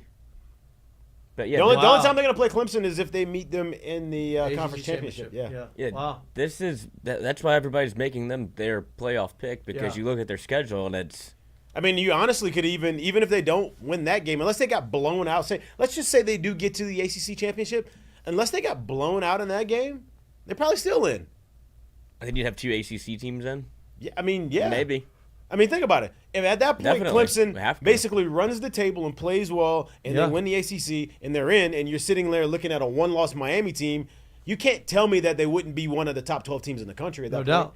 No doubt. or at least in the conversation. Please Yeah. don't let that happen. Clemson's 4-3 if they get into the playoff with the ACC automatic bid. Like, burn this thing to the ground. I know. That would be a tough first year. And then you get whoever the 5 seed is, gets to just go. And they'd get the auto bid. Whoever the group of not the Power 4 team. Yeah, then play you would the play 12th then team. you would play Clemson. You wouldn't. No, you play Miami. You Well, play Miami. no. No, Clemson, No, Clemson would be- gets a bid. They get a bye. Oh yeah, they get a bye, and then the 5th team plays the worst team, and then they have to go. Yeah, And then they would go play Clemson. yeah, tough. I hope that doesn't happen. We'll see. All right. Do we have any But questions? really, lot ride on Miami then. We'll see. I am right on Miami. I like the Miami. I like the opposite of Bryce on that one. No, I'm just saying for the future of this Oh. playoff, if that ACC championship game is going to weigh heavy on a lot of people's minds, if Clemson gets Yeah. in and Miami doesn't, where Yeah. you put 2 ACC teams in, that directly Who's going to win the affects Big 12? the SEC. Who's going to win the Big 12? Did BYU beat Kansas State? Yes. Yes. I knew it. Yeah, they did. I did like that one. That was Yeah. the one that I liked. That I didn't bet. either. Yeah, you told me. I know. I liked it. Big 12. You got BYU at the top, 4-0. Utah 4-0. UCF 4-0. But Utah don't have his quarterback. Yeah, is he hurt again? He got hurt. Yeah, he didn't got play last hurt. week. I know he didn't play last week, but I didn't know why he wasn't He playing. was hurt, but it's not season-ending. Okay. And he got hit into the stands. Okay. Yeah, I saw he wasn't playing. I And he just said didn't he's know not why. coming back for next year. Well, I mean, he's got. This is like You know, year it's 6th 12 year, right? anyway. Yeah, but he has another year of I know, eligibility. it's crazy. That's crazy. I'm glad he said that. That is crazy. Big 12 is all flipped upside down except for Utah. I know. All right. Do we have any Ask Mikie and Mitch questions? We do. Oh, perfect. Thank y'all. Ask Mikie and Mitch, brought to you by Mead Heavy Civil. Need Heavy Look Civil. at you, teeing it up. You want to read it? Mead No. Heavy Civil specializes in land development and infrastructure projects across public works, residential, industrial, and commercial industries. From coastal restoration and large-scale excavations to solar farms and oil and gas pipelines, Mead is a powerhouse moving Louisiana forward with complete start-to-finish construction expertise. Visit meadheavycivil.com or give Kiefer Centers a call at 985-518-6774. The beautiful logo. Big Mead. Interactive logo. Yes. All right. Let's do it. Ask Mikie and Mitch from Fonz Frelli got us going, and I will read his question first. I haven't proofed it yet, so it could be anything. Ask him and him, other than just get the W and no more injuries from this game on Saturday, is there anything that they will feel good going into the Ole Piss game? Say the first part of that again. Other than what? Other than just getting a win and no more injuries, Yeah. is there anything that will make you feel good going into the Ole Piss game? Yeah, keeping this team. I swear, if they kept this team under 24 points, Yep. I'd be very excited about what the prospect of the defense could look like going forward. I do think this team is. I think they execute well enough. Obviously, I don't think they're super talented offensively as a unit, but I think they execute well. And if they know what they're doing, they have an identity. They're able to execute. Those teams usually can move the ball and do stuff. So I do think if this defense. Obviously, subtracting Harold Perkins from the defense now, if they can execute defensively against this team and they can keep them under 24, I'd feel really good about that going into the weekend, going into the bye week, into an Ole Miss game. Yeah, I agree with that. I think that for everything you just mentioned, that makes the defense have to stay sound in their responsibilities. And I think that's been, Bryce even mentioned, I think that's been an issue, right? Some of these guys aren't really disciplined in the responsibilities they have and get out of where they're supposed to be, and now all of a sudden the hole is right where they're at, ends up being this big, long play. So I think that an offense like this is going to challenge that, and if the defense can play and be competitive and aggressive and keep them under 24, I was going to say 20. Obviously, I'm a little bit more aggressive in those things than a lot. I don't hit them all the time, but like if they can 1,000 keep yards. them. If they can 1,000 keep them yards, under 24, under 24, like 20 point, whatever it is, if they can keep them underneath that, 31. I think no. I think that it's a good sign that, okay, hey, we understand what we're supposed to do responsibility-wise. We understand that we're going to need to be disciplined in that. And it's a good test for Ole Miss. I guess I don't want to see no bust. No Busts? Yeah, no bust. No big plays. Right. And I think that's But- part of, staying. I say, well, I think that's how you'll get over that 21-24 mark. Is that they're not just gonna run it. They're not gonna be able to just run it up and down the field and put 10+ play drives together over and over and over again. I don't think that they're that talented. So I think the way they get to that spot if they're over 24 is by you're going to see a couple busted assignments. You're going to see a couple big runs. You're going to see a couple things like that. I would like to see that not be a part of this game. I think there should be a built-in kind of caveat with no Perkins and other people kind of – you can say they go back to the 4-2-5 with Major Burns and Starr, but I still think it's a kind of feel-it-out game to see what we want to do because Perk ain't coming back. For sure. And who's going to step up? Right, here's first opportunity. First impressions are a good thing. We're going to put you there. 4-3, 4-2-5. Can you prove Which to one me? looks better? Can you prove to me and allow me to put my faith in you that you're going to be able to be where you want to be when you need to be and do the job that you need to do? The question is, does that happen in the framework of the entire game, or will that happen in the sense of, hey, we see this is going really well, so let these starters run out there and do what they need to do, and then all of a sudden we will put in somewhat of a second unit or a full second unit and figure it out then? That's the real question. How does that happen? Yeah. How do you get them reps? Yeah. Because, well, what they've been doing is they've been running out different units after multiple drives. Like, it'll be one drive with one guy, the next drive with the next, and that's how you get some of these busts because there's no continuity with who you're playing next to. Right. I'd like to see Zay Alexander back because I think Sage is kind of settling in at safety. So I'd hate to have to move him back to They're not. I think that's done. Yeah, I do I too. think they're gonna put J.K. Johnson or Bernard Collins, whoever it is that's gonna Yeah. those cornerback bodies. You're playing that position. Sage, stay back there. Stay in the safety position. We're more comfortable with you there, because safety position hasn't outperformed what they needed to do. So it's like they need him back there. Maybe Taviano at the star also. It's a good one. Maybe they talked about him doing that early in the season, but he's done it. He did a little bit last week. Yeah. Ask Eminem. What's your favorite steak? Ooh. Mine's the mistake of the day. Ooh, look at you. Your dough's mistake of the day. I like a nice ribeye. Ooh. Yeah. I like a filet, man. I like both. But give me 8 to 12 ounces somewhere in there. I like the flavor. I like a nice filet. Softball. Yeah, give me that nice thing. What about you, Lloyd? You don't eat steak, huh? Strip. Oh, you like the lean? Yeah, a little lean cut. Nice. Or what's the one with both? Porterhouse. You get the strip and the fillet. Yeah. From Doe's. It's a lot of meat. The T-bone. Yeah. It's fire. My buddy had to get, when he was younger, his dad took him to Doe's. It was after like a golf tournament, Tyler. And he brought his buddies there, and they ordered like the biggest steak there. Like, you have to eat it then. They were cutting it up and putting it into the Coke can because they're like, you can't leave it till you eat all the steak. Like, we're about to bust. Well, like, that's you get the big porterhouse and you just split it. Yeah. That's kind like, of the y'all move. two finish it. Yeah. Like, no, can't do it. Tough. Doe's got that big meat. Yeah. The biggest. The biggest. Some will say. Go ahead. Ask Eminem. Fonz, what's your favorite steak? You work on meat all day. Ask Eminem.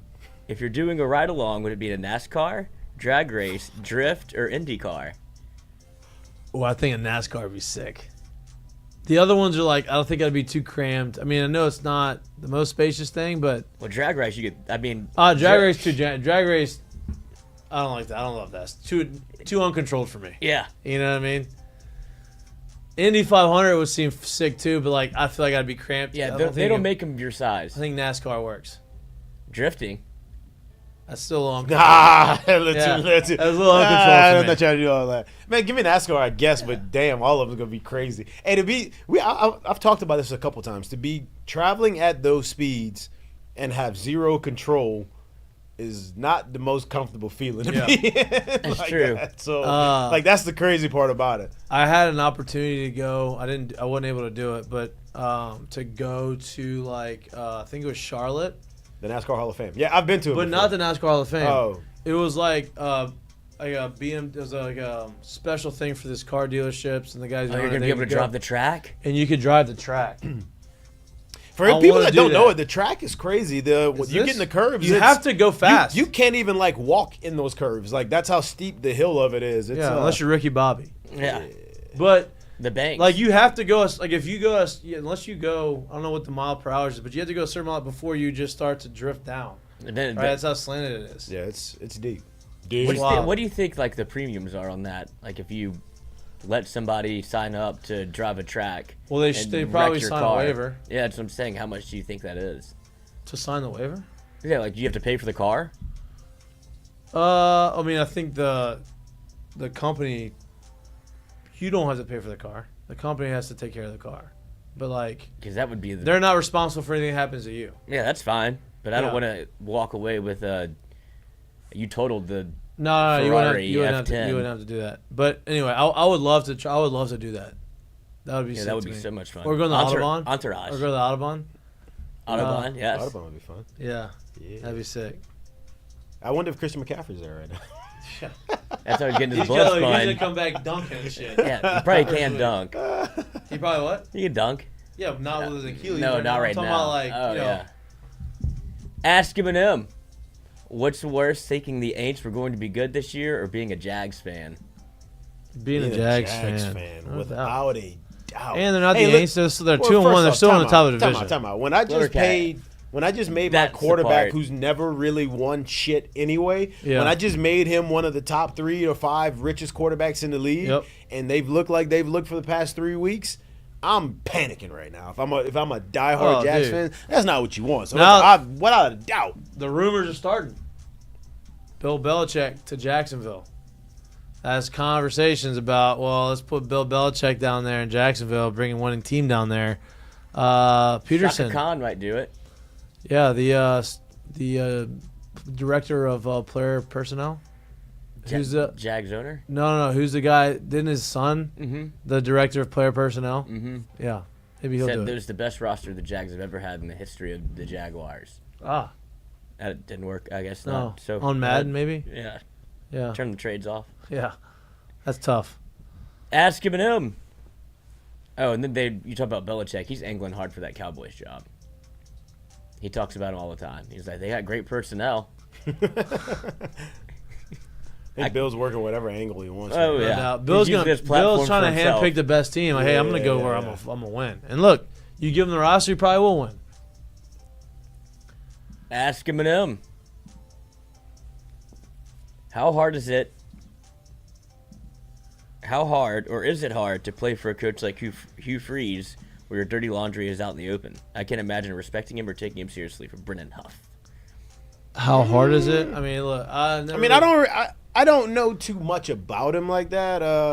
But if you're saying like a coach that's emptying your dirty laundry, look, all coaches kind of do it. And they kind of speak to their team and to the media through the media a little bit. How much he's kind of putting out there. I mean, that makes it tougher if you're literally singling out guys like that through the media. Look, some people can take that, and some players can take that, and some can't. Some don't like that. Some people respond better to that. So I just think it kind of really depends on the person and how they like to be coached and what they respond to and what they don't respond to. And then stuff like that really kind of goes on the coach, because I think the better coaches understand who they can do those kind of things with and really who they can't. I think, part of it is if he's having these conversations with these guys beforehand, right? Like, hey, whatever I'm saying to them, I'm saying to you. And then going out there and still speaking through the media, I think that sits differently. It sits better than if he doesn't even talk to the guys or tell them what he's thinking, then he goes out there and talks to them straight through the media. It's like, all right, you can do that. But let's go and like have a little bit of a conversation before. Like, tell me what you're gonna tell me, and then go. You can shit on me if you want. If there's no communication on the back end. But I think like Jared said, everybody does that at some point to some extent. And I've never played with a guy that does it at a high level, but it's an interesting dynamic. Yeah, I mean, he went straight to the media after they lost the football game. He's like, well, we need a quarterback that you saw what he just did. He threw it to the other team. Yeah. And it's like, Can't do that. and then you have Bo Wallace. Have you seen this? But let's be Yeah. truthful. If like you literally just threw it to the other team and that's what he said, like even if he didn't say it to your face, are you gonna sit there and say, "Well, He's that's wrong. bullshit"? Yeah.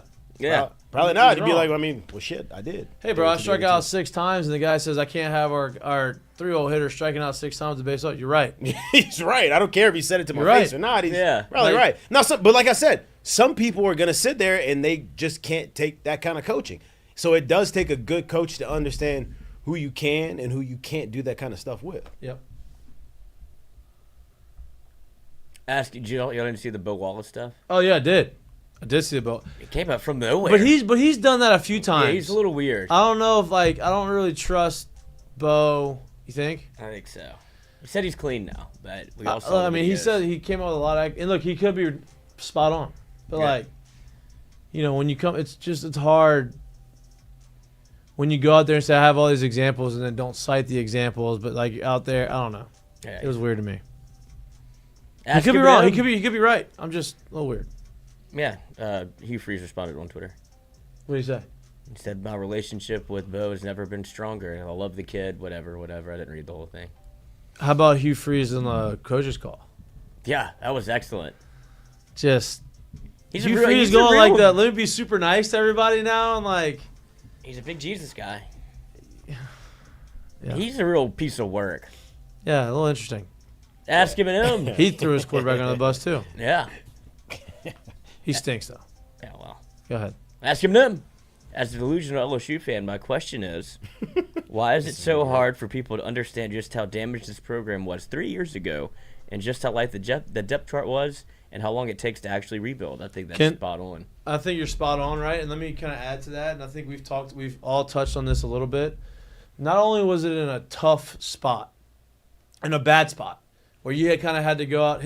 Brian Kelly's first year, he had to go out there and rebuild the roster instantly. Didn't have time to bring in a bunch of recruits. You lost a bunch of recruiting class. So how do you do that at this age, that day and age? You go through the transfer portal, bring in veteran guys, and you hope you hit on them. First year, he hit on them, but they're all older guys. So then they leave. So he has to go do it all over again, all while trying to build this recruiting class. And so he goes out and brings some guys in last year in the secondary and doing this stuff, and they weren't that great, right? And you didn't have the depth in the recruiting to develop these young guys that are ready yet to play. So when you go year 3, all right, now we're really trying to. We have another guy that was a transfer guy, but at least it's the second year. We have some guys that we're trying to develop, but you still don't have an opportunity. These young guys haven't had an opportunity to grow. And so now you're counting on, you're seeing the youth. I think they're going to continue to get better because now you're adding that depth, and now you're growing your defense through development as opposed to picking somebody out the portal. So I agree with you. And we had that conversation. I had that conversation the other day, actually. Yeah, I mean, look, taking the LSU job when he took the LSU job is no doubt so much tougher than what it normally should be. Lloyd, how many scholarship players were left on the team when Brian Kelly took the job? 40.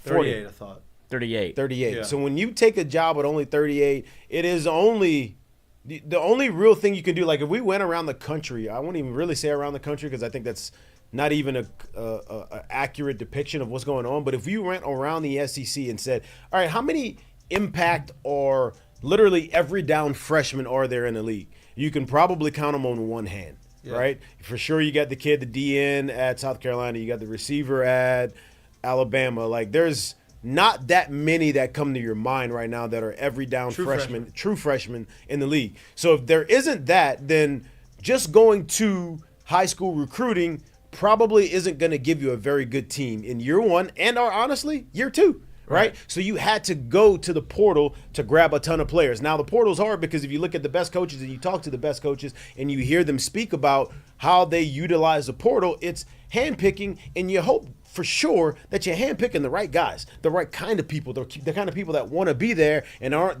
just looking for a check. Because 3 weeks into it, if they're just looking for a check and you're 1 and 2, they start checking out at that point. They're UNLV. Hopefully they just want the money. They want to start saving themselves. They want to start looking towards the draft. They want to start making sure they're healthy. They no longer want to buy into the program. So it becomes very tough. So, yeah, it was a very, very tough job. But the other side of it is it's still LSU. And if the things don't start happening the right way, LSU starts looking towards who's next. And by doing a good job, he's only put himself in what seems to be a tough position because when you go and win in year 1 and win in year 2 and total 10-plus wins in both of those years, well, what do you think people are looking for in year 3 when you've had a chance to start putting together a roster, right? So it makes it a very tough job with super high expectations, but it doesn't make, I guess, the job of what was actually needed to be done any easier. And it was tough. It's tough. Do you have to grant a player a red shirt? If they say I want a red shirt, you're like, no.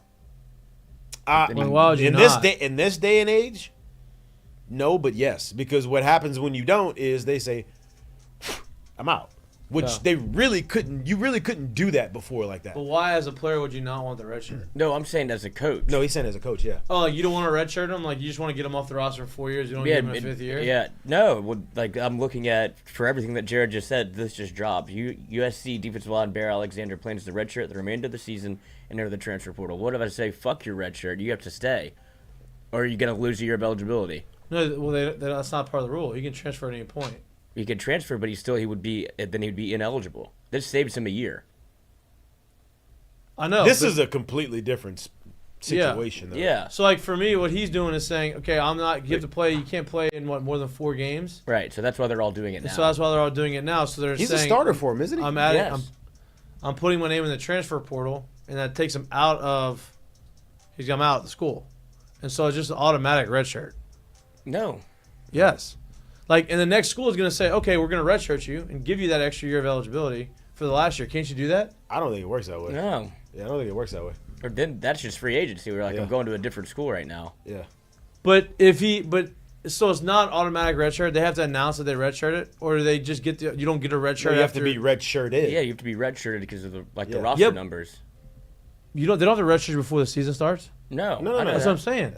But my point. So what he's saying is the kid's already played 4 games. Right. He's now taking himself out. Saying, I want to transfer. He's not even at USC anymore. He's in the portal. No, he is, USC. But he wants to redshirt because he wants to save his eligibility. Wants to transfer to save his eligibility.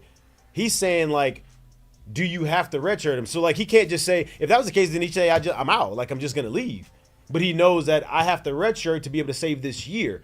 So as a coach, you have to redshirt him. You have to grant him that red shirt.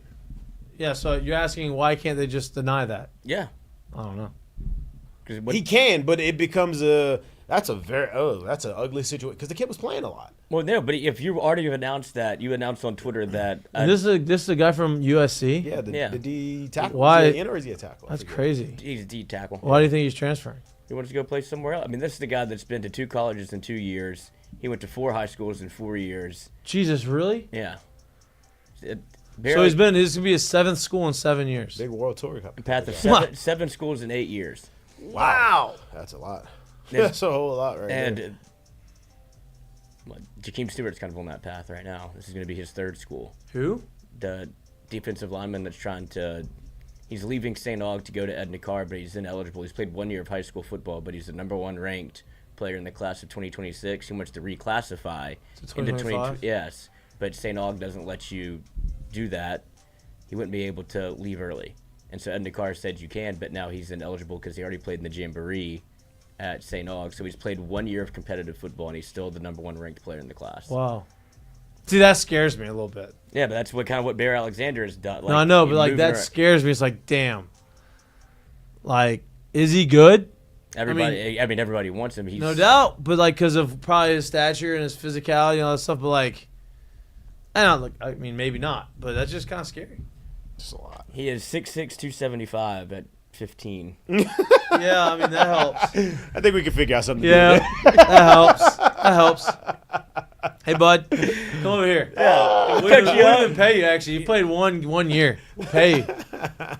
Figure it out. All right, next. I got any more?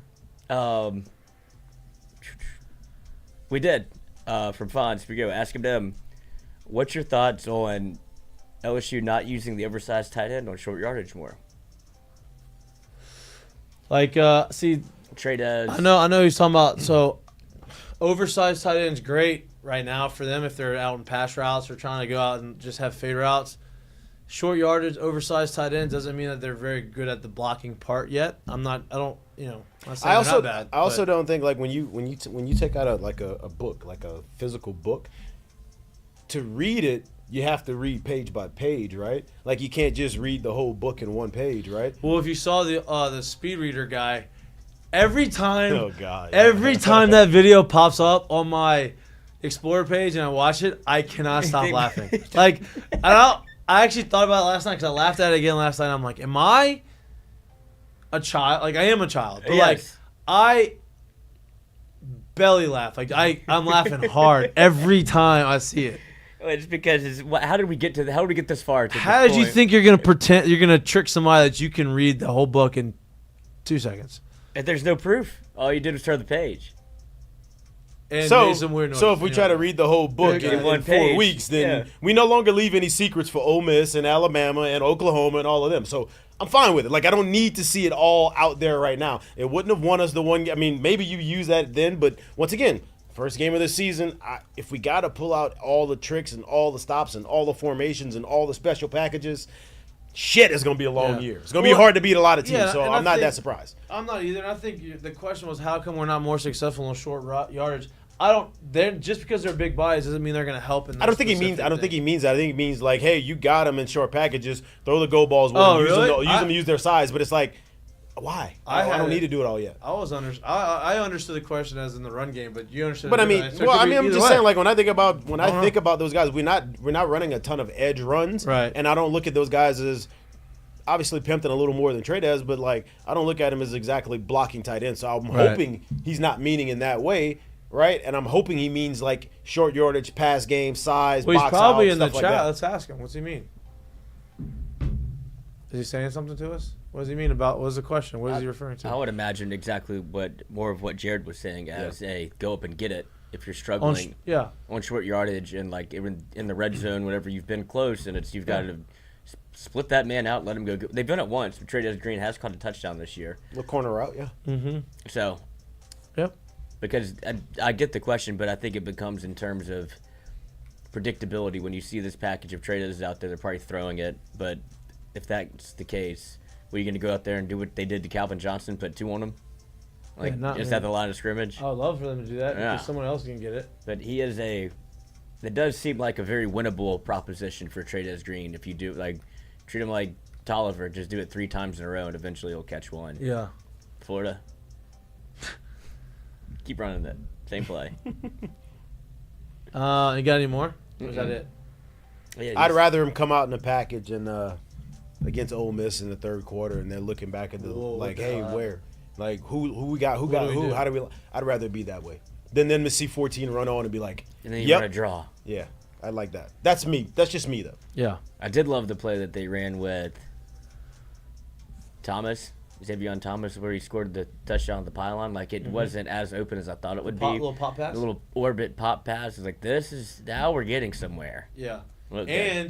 And that guy that Jared actually broke this down when he was showing me. We were watching. Yeah, I'd like the to game see it together. run a little bit better, but So, Xavier Thomas went wide enough to where he no longer had the leverage on his guy on defense, like the guy who was covering on him. the unblock man, yeah. Right? He didn't have the leverage on him anymore, so he got scored on pure speed, just beat him around the corner, right? As opposed to if he kind of cut down the motion a little earlier, the guy would have kept going. He would have had a little bit more of an advantage. That was a breakdown by yours truly, Jared Mitchell. Jared Foster. Jared Mitchell. Definitely not Jared Foster. He's not watching tape. No. Can't tell you last time Foster's probably watched. That'd be great. I could Show up on game I day, don't coach. think I don't think it's game tape. Hey, you watched it? Yeah, I watched it. That was a blank CD. Yeah. That was a blank burned DVD. Oh, I thought it was a CD, coach. I put it in the player. It didn't work. Oh, it was weird. I don't have a DVD player player. anymore. Actually, we're all on the cloud. Cloud. Yep. Is that it? That's it. We appreciate all the questions on Ask Mikie and Mitch, brought to you by our friends at Mead Heavy Civil. Do y'all want to get into some of the games that we got going on this weekend? I was looking at the schedule. What do you think the spread Colorado at UCF is? At UCF, huh? 14. Wow. 14.5. Wow. UCF, huh? UCF, yes. Yeah. Okay. Good. And it's like, I think just because you watch them and you're like, damn, okay, you have a really good quarterback. You got these wide receivers. And it makes them so enticing. You're like, 14.5 is a lot of points after they just came off a big win, like a big win that they stole. It's like, don't fall into that trap, Mikey. Don't do it. Yeah, don't do it. They're giving me the cheese, and I'm trying to outsmart the mousetrap, and I can't do that. So I'm going to stay away from that one until I don't. Yeah, but, I mean, I feel like Auburn. You should take away from that game that why did you put yourself in a position where you needed a Hail Mary to win? Right. Oklahoma at Auburn. What's that line? Oklahoma at Auburn. You talked about how much they stink. Oklahoma minus 16.5. Jared? Oklahoma at Auburn. You said 16.5? Mm-hmm. Oklahoma doesn't. they haven't really figured it out offensively. Obviously, Auburn's a shit show. It's a mess over there. I'm going to go 21.5. Mm-hmm. You want this cheese? Oklahoma favored by 2.5. What? Is Auburn not that bad? I've had to look at this 17 million times to make sure I'm not seeing something else. It's minus 2.5. Oklahoma at Auburn. Nah, cause You want that cheese? Something's going on. I need to look into that. Might have found a pick. That is one you stay away from. It's like, wait a minute. Yeah. What's going on there? Yeah. I don't know. That one's wild. Auburn's next 3 games are Oklahoma, at Georgia, at Missouri. And Hugh Freeze's seat is already at some But weird here's position. the deal. Somehow Hugh Freeze is going to figure out a way. He'll upset one of them. Yep. Georgia. Doubtful. Don't think so. The Alabama-Georgia game, I'm not even sniffing. I can't wait to watch it, but I ain't sniffing it. That's the bad thing about going in the game. It's like, for this weekend, like I really want to go in that game and watch the game, but I also want to watch the Alabama Georgia game. Yeah. Can't do that. Well, no, Well, I guess you can in No, the suites. Hey, go to the suites and do that, or you can. Hopefully LSU hymns it up early, then you go to the party box at the half and watch it there. That would actually be very fun too. Yes. Yeah. I don't know. We got a lot more to talk about. We have a whole nother day of the show to talk gambling. I was just looking at the schedule and I was going through a lot of it. I'm excited for Kentucky Ole Miss also, just to see. This is it. The season starts. Uh-huh. Preseason football is They go over on the for Ole road Miss. too. For some reason, I feel like this will be a test that Ole Miss kind of passes with flying colors.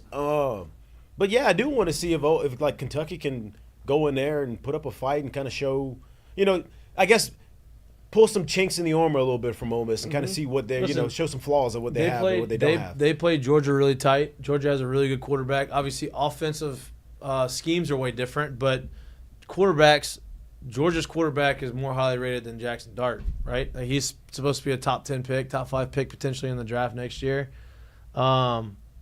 So they played Furman, Middle Tennessee State, Wake Forest, Georgia Southern.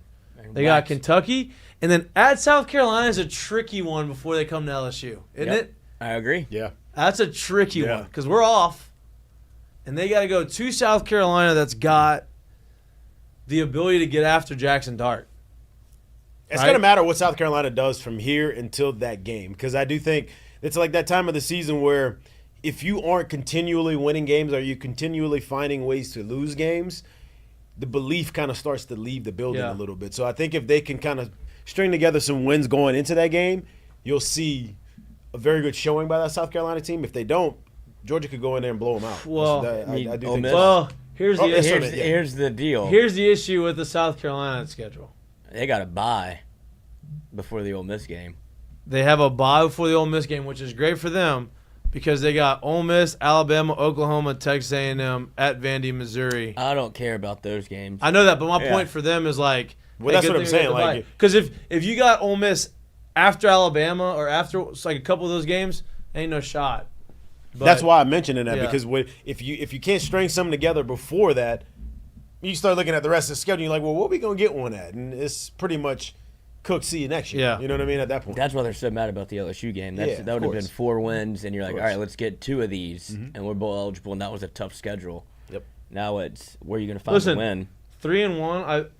But you know what? You're right. I'm gonna say, and those next 4: Ole Miss, Alabama, Oklahoma, Texas A&M. South Carolina's going to win one of those games, but then you're like, you know what? You're right. They're gonna get worn down if they lose to Ole Miss, then Alabama, and they have a chance to beat Oklahoma. It's like, bro, this is no doubt. This is football, dog. Like doubt and like that stuff creeps in quick in football. This ain't a 106 game, 162 game, 140 game minor league marathon, major league marathon. It's 3 weeks in, we started losing some games. People start looking around. They start pointing fingers, and the doubt creeps in real quick in football. So I should have read, sure. Yeah, that stuff starts to matter, man. It starts to matter real quick in football. Yep, no doubt. All right. Can't believe Barrett. Can't wait to talk gambling. Can't wait to have y'all sleep. Have a good night's sleep on our parlay. We gotta keep this thing rolling. I got some ideas already. We're gonna talk it through though. I like it. I'm not taking that Oklahoma trap. I'm not touching it. That's definitely not going in the parlay. No, not at all. That's You what know, I'm saying. it's too easy. There's something. If They're starting a gambling, freshman quarterback. I know what they're doing, but Oklahoma's deep, and they're coming off a tough emotional loss, and they maybe have gotten beaten up a little bit. Nope, their defense is gonna play, and two and a aside half. from that, I don't know. But And Hugh Freeze has got an offense if he wants it. They just have to play a good football game. have a quarterback. If he has the right quarterback in there. Yeah, Yeah, that Mm-hmm. matters.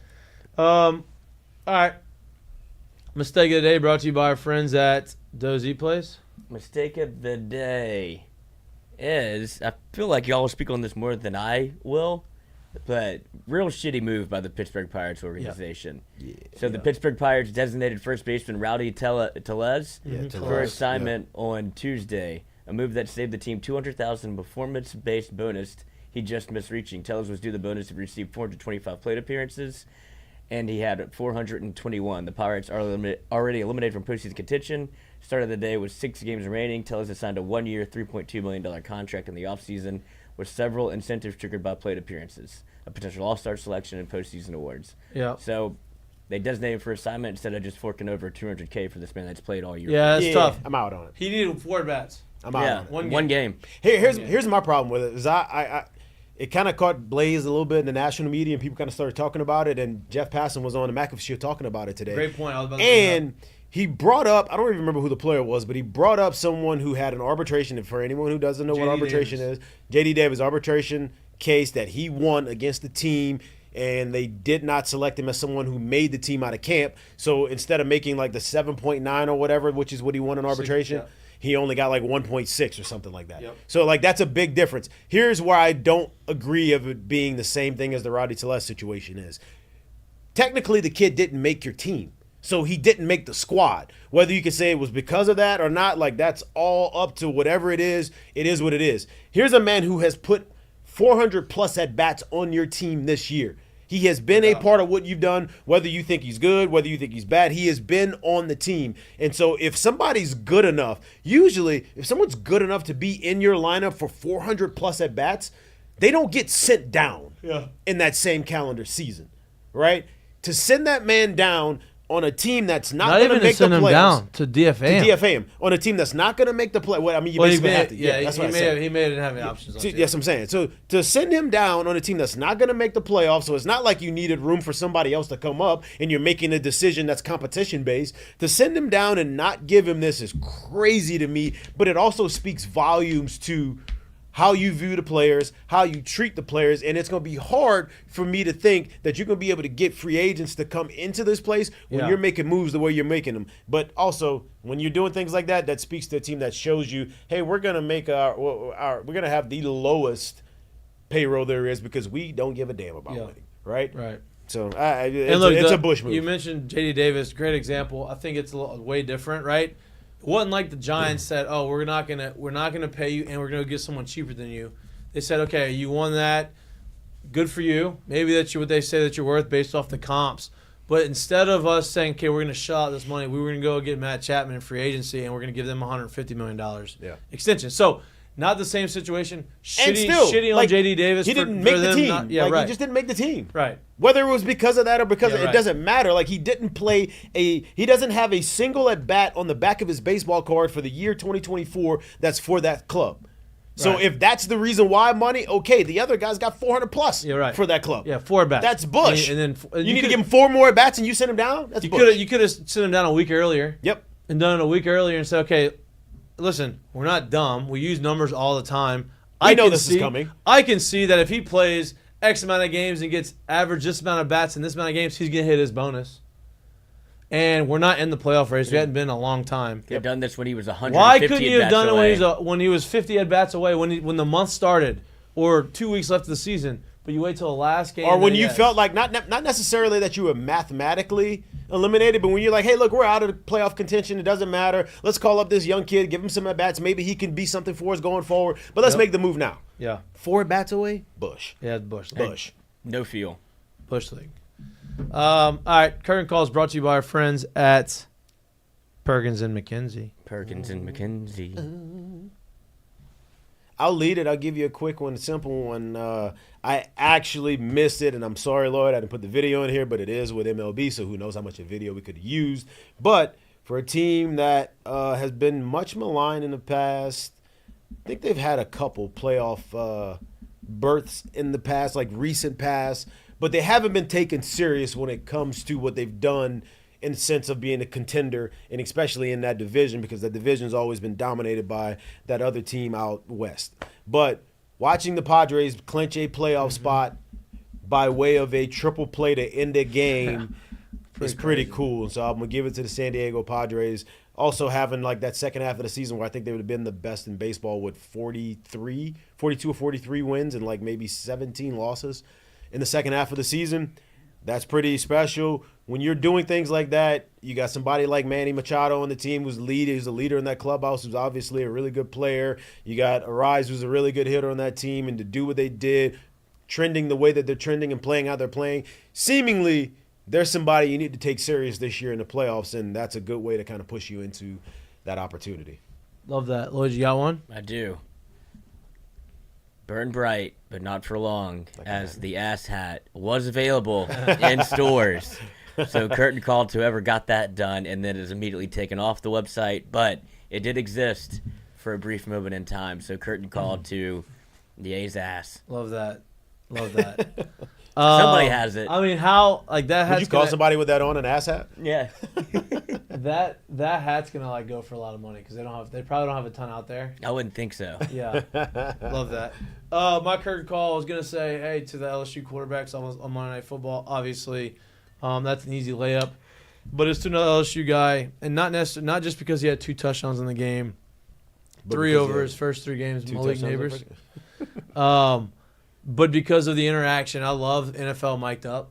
I love that they have the players mic'd up and you get these access and you get some of the on-field, like, unscripted comments, whether it's you get the Max Crosby laughing or, Kittle laughing when he's blocking somebody.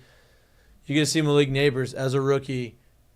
Myles Garrett talks to him and he tells him basically how he's keep going, you're a fan, you're a baller, blah, blah, blah. And Malik Neighbors, in great fashion, says, you too, sir. I think it was you too, or thank you, sir. Thank you, he sir. said, sir. And, man, that's Forget what that's like. Yeah. Man. Forget that. like, and they're not that far apart, but, No, like, Malik not Neighbors at all. is 21 years old. Yeah. Maybe just turned 21. And Miles Garrett's what? 30. Yeah, I mean, 30? I don't know how hey, old he is. 10 Maybe years older that's than that. me. Is he even 30 I yet? don't think he's 30. I don't think Myles Garrett is 30. I mean, he said, you're a bad boy. Keep doing your thing. He said, you too, sir. 28. 28, yeah. Yeah. Wild. I think that was pretty cool. I like all that. I like the personality of the sports when it doesn't feel like it's scripted. It's funny. I know y'all saw a video a couple days ago. They had C.J. Stroud talking to the corner, Johnson, from Jalen Johnson. Yeah, Jalen Johnson from the Bears. And he was telling him, he's like, hey, man, stop giving all your secrets on whoever's podcast he was on. He was like, you ain't getting me with that stuff. Like, the same conversation with him. He's like, I saw that. You ain't getting me with that. Yeah. And the other one just started loud. He's like, respect. That's why sports so cool, because like back in the day, you used to hate these guys because you play against them. You don't really, unless you know them personally, you didn't really have the access to get to know them, right? But with social media and everybody having a podcast and that voice kind of growing, a lot of these guys' personalities a whole lot more. Yeah. And I think that's there's a lot of challenges that come with that, but I think for the game of football and for the players, I think it's really cool because you get those interactions. Hey, I heard what you're saying on this podcast about what blah blah blah. You ain't gonna get me with that. I think that's pretty cool because everybody kind of feels like they know each other a little bit more. Yep. Get nuggets anywhere, baby. That's it. Great show. Good job, Lloyd. Thank you. Thanks for getting the volume back right. What happened? His microphone was off. No, I know, but before that, you were said I'm trying to get the sound to work. Oh yeah, he was. He said there's an echo on his end, so I just had to go into the You settings. fix it. Listen, Yeah. we're getting good at that now. Like, hey, problem, fix it quicker. Troubleshoot. That's what happens, I've narrowed it down to a couple. Try to things. figure out what formation they're in. Let's adjust. Yeah, sometimes they need a That's good. timeout. That's good. Yeah, sometimes you got to figure it out. You got to talk a little bit more than you need to figure it out, but you do. We appreciate you. We love you. Please like and subscribe to our Irish YouTube. guy's name Bob Nutting. Yep. See the Oh. picture of him? Whew. Oh yeah, Is that It's punchable. Yeah. It's Bob present- Nutting. What a name. It's present tense. I have to Google that. Mark Cuban asked to buy it. Have you seen Bob Nutting yet? Mark Cuban wanted to buy it. They won't let him buy it. Nope. You don't want to give it up? Mark Cuban seems like he should own multiple teams. He does a very good job with the Oh. Mavericks. That's what I told you. Looks like McLovin. Yeah, tough. Billionaire though. A lot of money. They always look weird. Please like and subscribe to our YouTube channel if you don't like watching us, but you like listening to us or anywhere you get your podcasts. We appreciate all the love and support. We'll be back live on in studio on Friday. Enjoy the rest of your Wednesday. Peace. Peace. Pieces.